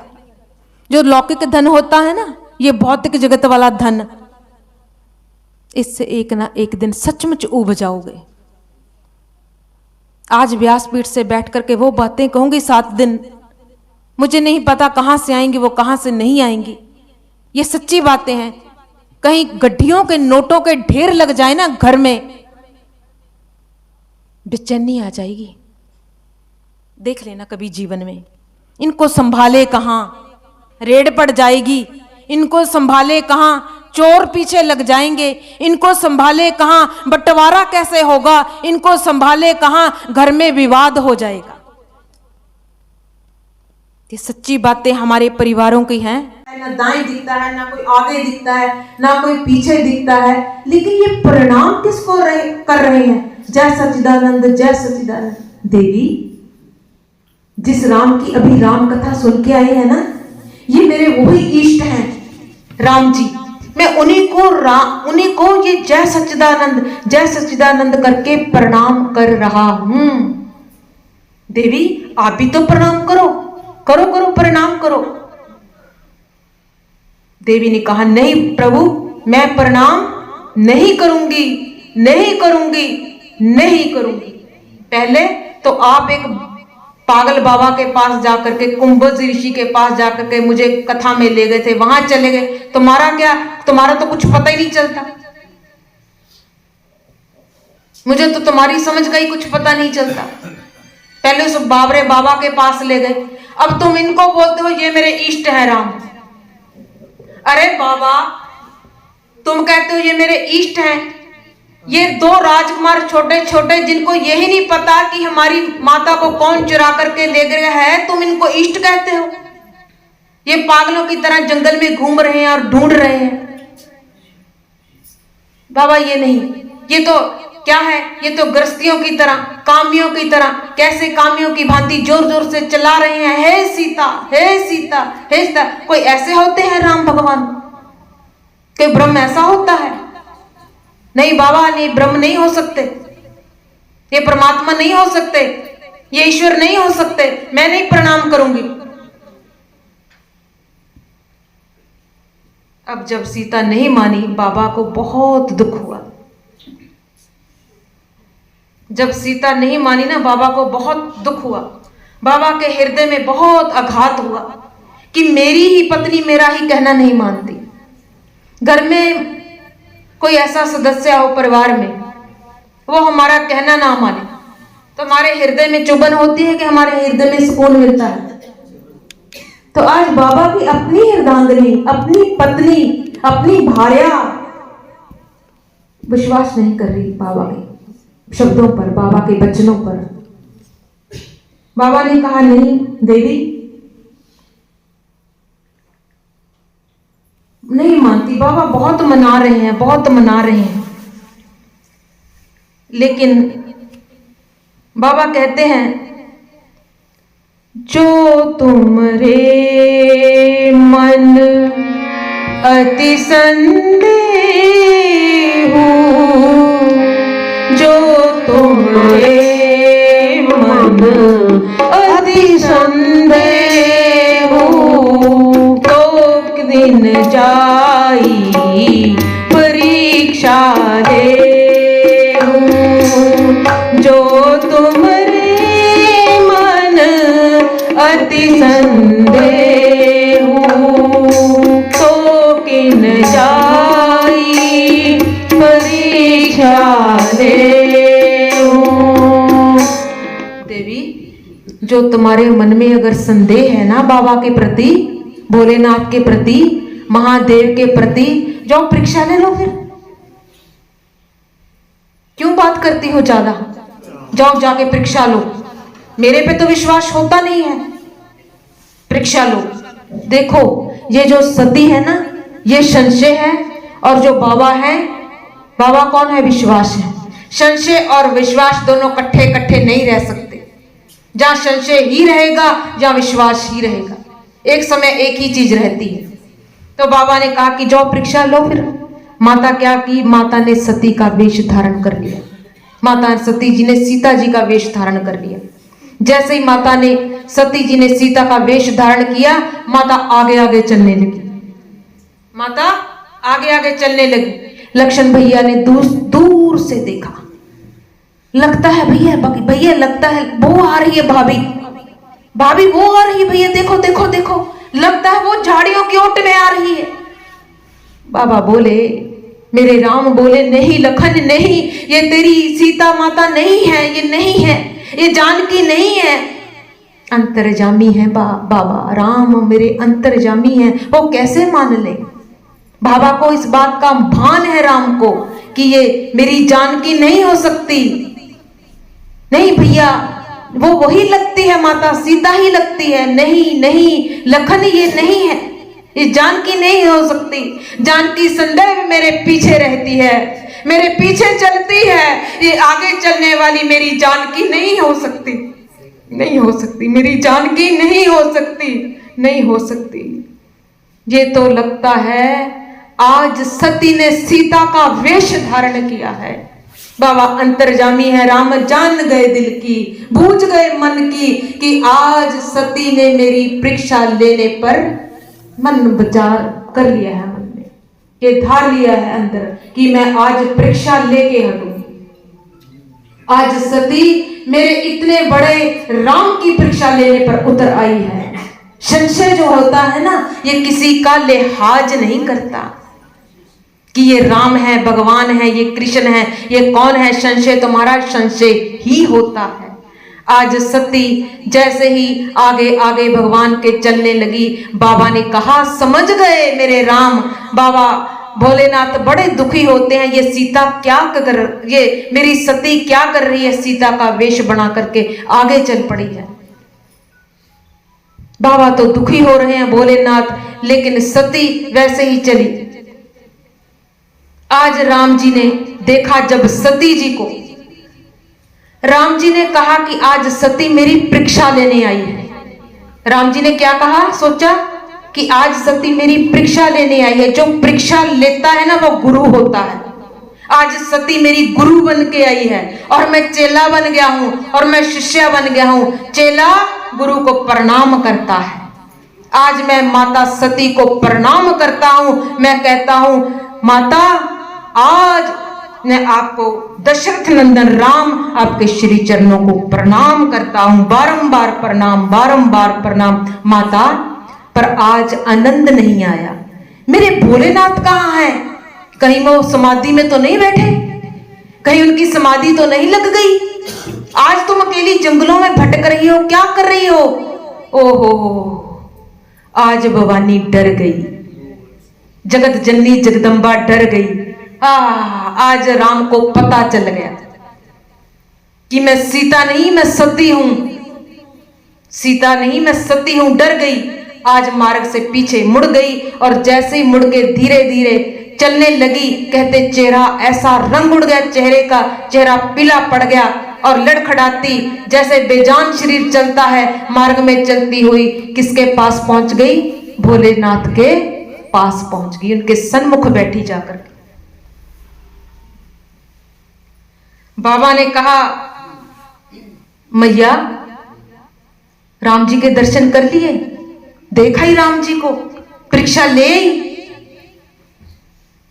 उन्होंने कहा नहीं, मैंने कोई परीक्षा नहीं ली, मैंने नहीं कोई परीक्षा ली, कोई परीक्षा नहीं ली ना बाबा। मैंने उनको प्रणाम किया, बस प्रणाम करके वापस चली आई। ये सती जी झूठ बोल रही हैं, जो जगत जननी त्रिलोकीनाथ की पत्नी है। देखो, ये भी लीला करनी थी ना उसने राम कथा में।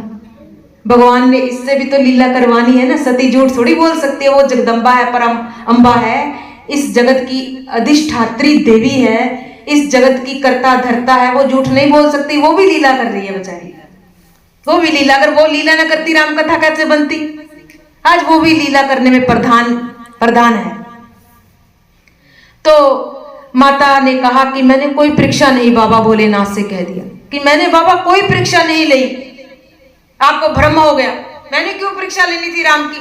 राम आपके इष्ट हैं, राम को सारा जगत मानता है, सारा जगत नतमस्तक होता है, मैंने कोई परीक्षा नहीं ली। माता झूठ बोलती है। कुछ ना परीक्षा लीन गुसाई, कुछ ना परीक्षा लीन गुसाई, कीन परिणाम तुम्हारी नाई, कीन परिणाम तुम्हारी नाई। कुछ ना परीक्षा लीन गुसाई, करुणा परीक्षा लीन गुसाई, किन परिणाम तुम्हारे नाई, किन परिणाम तुम्हारे नाई। भगवान, मैंने कोई परीक्षा नहीं ली, मैंने आपकी नाई प्रणाम किया। जैसे आप प्रणाम करते हो ना, वैसे ही मैंने प्रणाम कर दिया। देखो माता कितना झूठ बोल रही है अपने आराध्या के पास, अपने महादेव के सन्मुख बैठ करके कितना बड़ा सफेद झूठ बोल रही है। इधर देखो आप, कितना बड़ा सफेद झूठ बोल रही है मां सती अपने पति के आगे, महादेव के आगे। देखो सज्जनों, जब हम अपने घर में झूठ बोलते हैं, कोई हमारे आगे झूठ बोले, लेकिन उस सत्य का हमें पता हो, उस सच्चाई का हमें पता हो, कोई हमें ऐसे ही पागल बनाए झूठ बोल बोल करे, हमें अंदर से पीड़ा होती है कि नहीं? अरे हमें ये पता है कि ये बात सत्य है, कोई हमें जोर देकर मनाए कि नहीं नहीं नहीं ऐसे नहीं, ऐसे ही था, लेकिन हम कहते हैं अरे मेरा भी ये इससे इतना जिगरी नाता है, ये मेरा इससे दिल का नाता है, मेरा इससे खून का नाता है, ये मेरे से तब भी झूठ बोलता है। आज वही स्थिति आज भवानी की, मां सती की और महादेव की हो गई। माता झूठ बोलती है। आज बाबा के भीतर बहुत दुख, बहुत वेदना है, क्योंकि बाबा को सत्य विदित हो गया है, लेकिन इतना झूठ बोला है। आज बाबा के भीतर बहुत बड़ा आघात है, दुख है। बाबा ने क्या सोचा? बाबा ने आज मन ही मन सोच लिया कि सती ऐसे है कि आज से तू मेरे वाम भाग में नहीं बैठेगी, क्योंकि तूने मेरी माता सीता की परीक्षा ली है। तू सती थी, सीता बन गई। सीता तो मेरी मां है, आज तूने मां का दर्जा प्राप्त कर लिया है, पत्नी का नहीं। आज मैं तेरा परित्याग करता हूं, आज से तू मेरी पत्नी नहीं है, आज से मेरी माता की नाई। आपका जो आसन है मेरे सामने होगा, मेरे वाम भाग में नहीं होगा। सीता का दिल से परित्याग कर दिया बाबा ने। बंधुओं, झूठ सोच समझ के बोलो। झूठ बोलने से कभी कभार घर टूट जाते हैं। आज घर टूट गया है, आज घर टूट गया है मेरे बाबा का। बाबा बुलाना नहीं चाहते मां भगवती को, रूठ गए हैं, रुष्ट हो गए हैं। हृदय में इतनी पीड़ा है जो व्यक्त नहीं की जा सकती। कभी कभी हमारे मन में ऐसी पीड़ा होती है ना, घरों में देख लेना, कभी कभी आप जांच लेना अपने घर के मामलों को। कभी कभी वो पीड़ा हम किसी के आगे प्रस्तुत नहीं कर सकते, उसका बखान नहीं कर सकते, उसको एक्सप्रेस नहीं कर सकते, उसको जाहिर नहीं कर सकते कि मेरे भीतर, मेरी छाती में ये पीड़ा है। क्यों? क्योंकि अगर मेरी पीड़ा इसको बता दी, ये भी बेचारा दुखी होगा। आज बाबा को पता है कि मेरी पत्नी बड़ी पीड़ित है, ये भी दुखी है बेचारी। क्यों? क्योंकि मैंने इसका परित्याग कर दिया। दोनों दुखी हैं। बाबा ने कहा कि ऐसा है कि देवी, आज के बाद तेरा आसन मेरे आगे लगेगा। बाबा ये कह करके मन ही मन सोचते जा रहे हैं कि अब इसके साथ नहीं रहना। अब मैं कैलाश वापस जा करके अब मैं भजन करूंगा, राम सिमरन करूंगा, राम राम करूंगा। यहाँ ये कथा हमें ये संदेश देती है, बंधुओं, माताओं, जब भी हमारे जीवन में कोई दुख आ जाए तो राम नाम को पकड़ लेना। बस ये कथा का आखिरी संदेश है। जब राम पर कोई विपत्ति आई तो राम राम करते हैं, जब महादेव पर विपत्ति आई राम राम करते हैं, जब भवानी पर विपत्ति आती है वो भी राम राम करती है। ये कथा हमें यही बताती है, जीवन में कितने ही बड़े बड़े भयंकर कष्ट आए, राम राम को पकड़ लेना। इन्हीं शब्दों के साथ मैं वाणी को यही विराम देती हूँ। आज की चर्चा यही मैं समाप्त करती हूँ। अभी ये भैया लोग आरती करेंगे, पहले एक राम नाम की धुन लगाएंगे, फिर आरती। बोलो सियापति रामचंद्र महाराज। मैंने राम के वरदान एक ही, ऐसी कृपा बनी रहे जब तक है जिंदगी। मांगा है मैंने राम के वरदान एक ही, मांगा है मैंने राम के।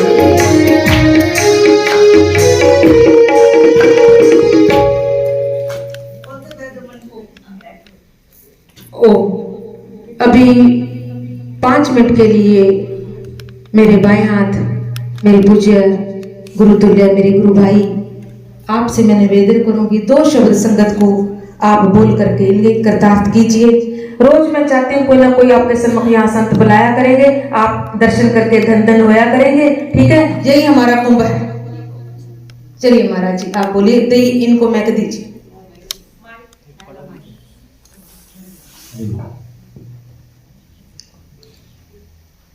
ओम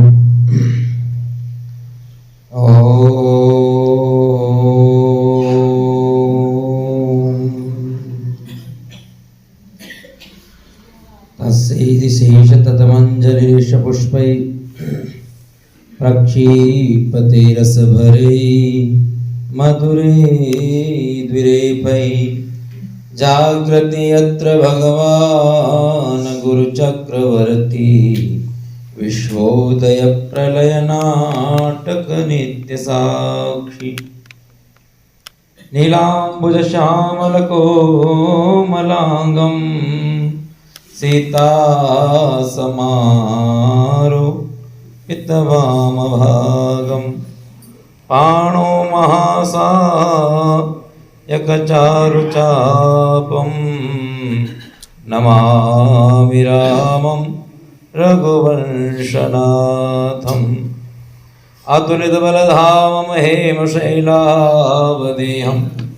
धनुजवन कृशानुं ज्ञानिनामग्रगण्यं सकलगुणनिधानं वानराणामधीशं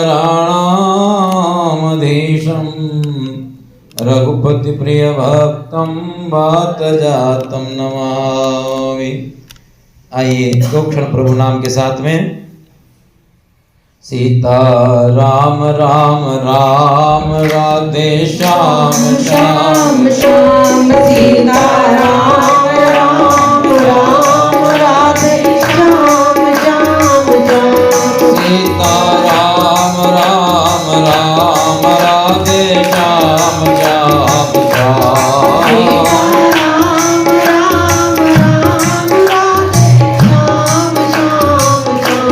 सीता राम राम राम राधे श्याम श्याम श्याम सीता राम राम राम राधे श्याम श्याम श्याम सियापति रामचंद्र भगवान की जय पवन सुत हनुमान जी महाराज की जय वृंदावन बिहारी लाल की जय सदगुरुदेव भगवान की सब संतन की सब भक्तन की नमः पार्वती पतये हर हर महादेव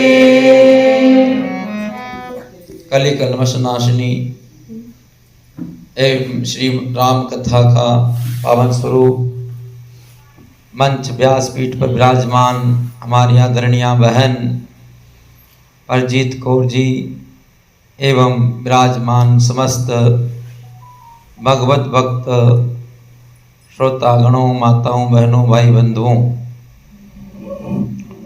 और यह परम पावन भूमि श्री भगवान भवन का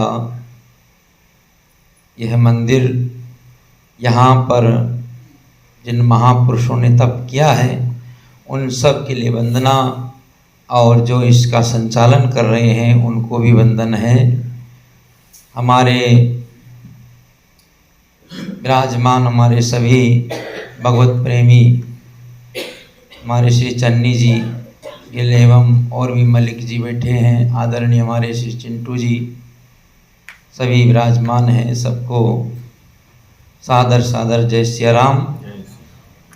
और बड़ा सुंदर प्रसंग राम कथा का चल रहा है। हमारी बहन बड़ा सुंदर व्याख्यान के साथ में राम जी की कथा का कथामृत सबको रसपान करा रहे हैं। भगवान की कथा तो वैसे ही मधुराति मधुर है, और जो कोई भी इस कथा को गाता है, इस कथा को सुनाता है, वह अब और भी मधुरता उसमें मिलाता है। और भगवान की कृपा से ही ये कथा का रसपान श्रवण हो पाता है। आप सभी माताएं बहनें भाई बंधु बड़े श्रद्धावान हैं, और इस श्रद्धा के साथ में आप लोग सुन रहे हैं। और महाराज जी जो कथा सुना रहे हैं, ऐसा नहीं लग रहा कि वो पहली बार कथा सुना रहे हैं, ऐसा लगता है वह कथा में निमग्न है, तो उनके शब्दों से अनुभव हो रहा है। आगे भी आप लोग जो इस कथा में और सुनते जाएंगे, और भी रस के साथ में आप लोगों को अच्छा अनुभव होने लग जाएगा। तो कथा में, कथा का जो रस है, आनंद है, वो कितना बड़ा है कि ब्रह्मानंद से भी ज़्यादा बढ़कर के इस कथानंद को माना गया है। ब्रह्मानंद जो है वह कोई कोई योगी दुर्लभता से प्राप्त कर पाते हैं, उसके लिए बड़ी तितिक्षा चाहिए।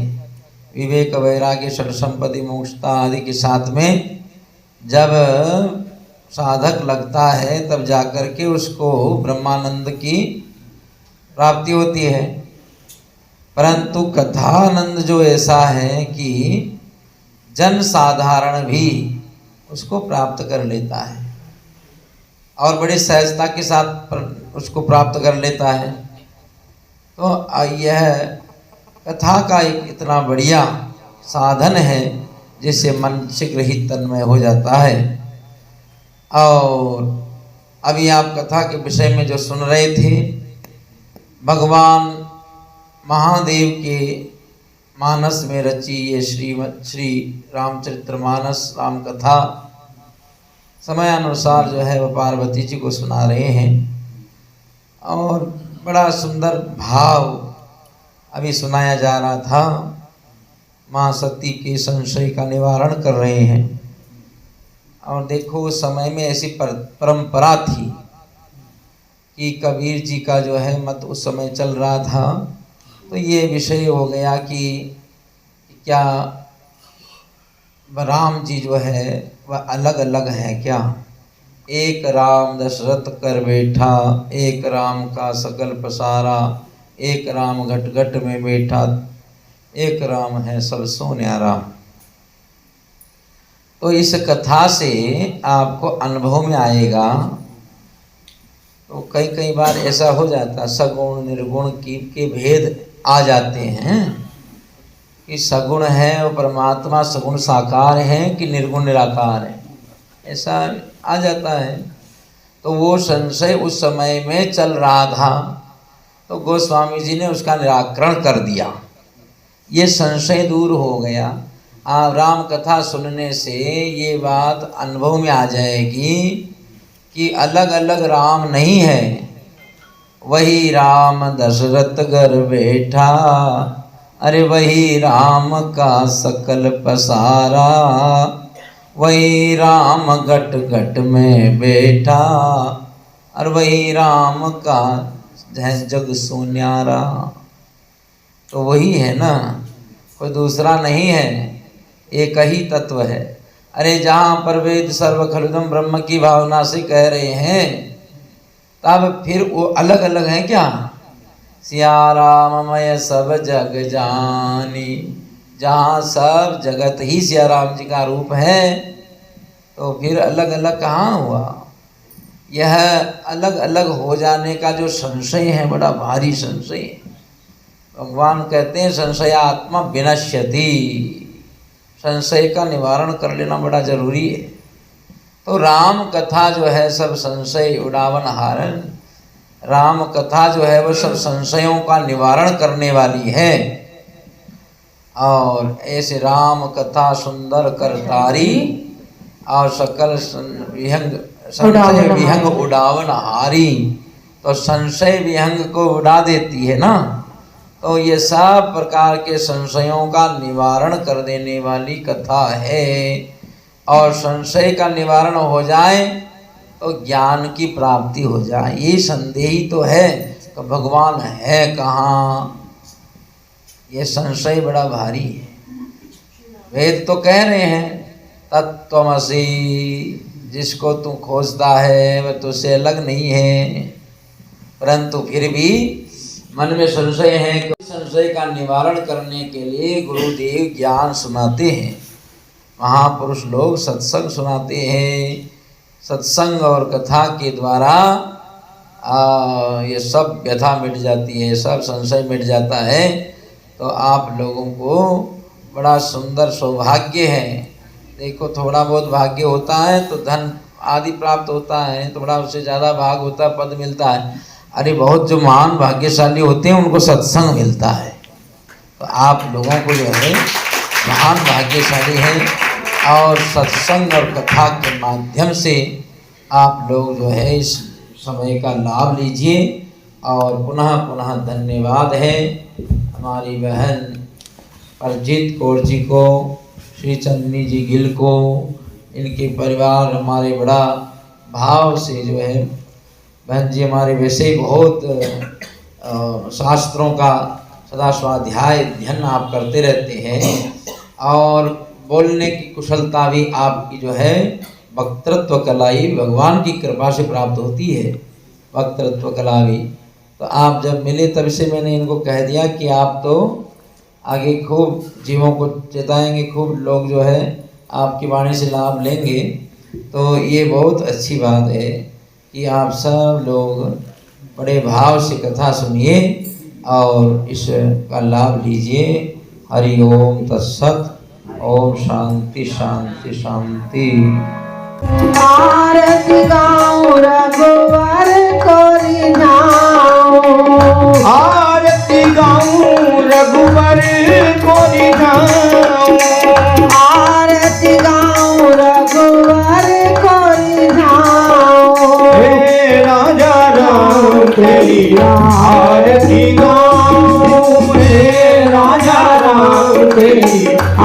आरती गाऊं कनक सिंहासन राजत जोड़ी कनक सिंहासन रजत जोड़ी कनक सिंहासन राजत जोड़ी कनक सिंहासन राजत जोड़ी दशरथ नंदन जनक किशोरी दशरथ नंदन जनक किशोरी दशरथ नंदन जनक किशोरी दशरथ नंदन जगत किशोरी एक छवि बलिहारी में जाऊं केवल सभी को सदा निहारूं हे राजा राम तेरी आरती गाऊं हे राजा राम तेरी आरती गाऊं लखन राम सिया शोभत साजे लखन राम सिया शोभत लखन राम सिया शोभत साजे लखन राम सिया शोभत साजे चरणों में हनुमान विराजे चरणों में हनुमान विराजे चरणों में हनुमान विराजे चरणों में हनुमान विराजे मैं उन चरणों के दर्शन पाऊं मैं उन चरणों के दर्शन पाऊं हे राजा राम तेरी आरती गाऊं हे राजा राम तेरी आरती गाऊं श्री तुलसीदास के प्यारे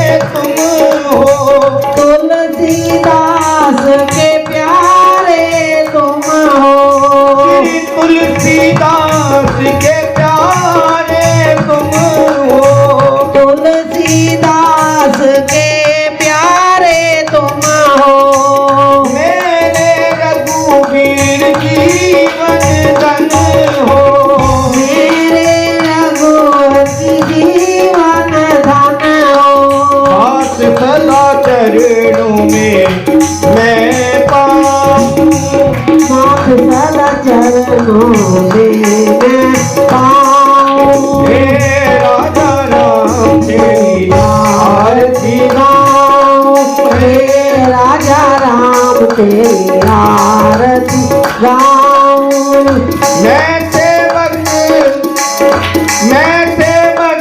मेरे नाथ आप हो मैं सेवक मेरे नाथ आप हो मैं सेवक मेरे नाथ आप हो मैं सेवक मेरे नाथ आप हो हर पल मेरे साथ आप हो हर पल मेरे साथ आप हो मन धन चरणों में चढ़ाऊं तन मन धन चरणों में चढ़ाऊं हे राजा राम तेरी आरती गाऊं हे राजा राम तेरी आरती गाऊं हे राजा राम तेरी आरती गाऊं हे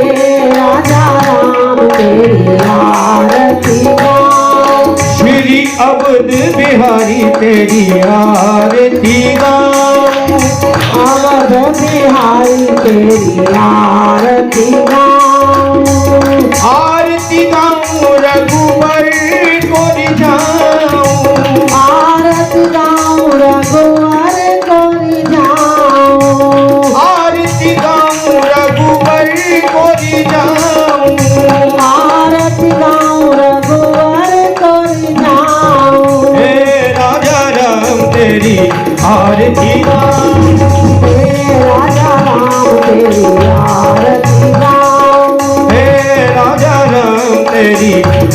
आरती गाऊं हे राजा राम तेरी आरती गाऊं हे राजा राम तेरी आरती गाऊं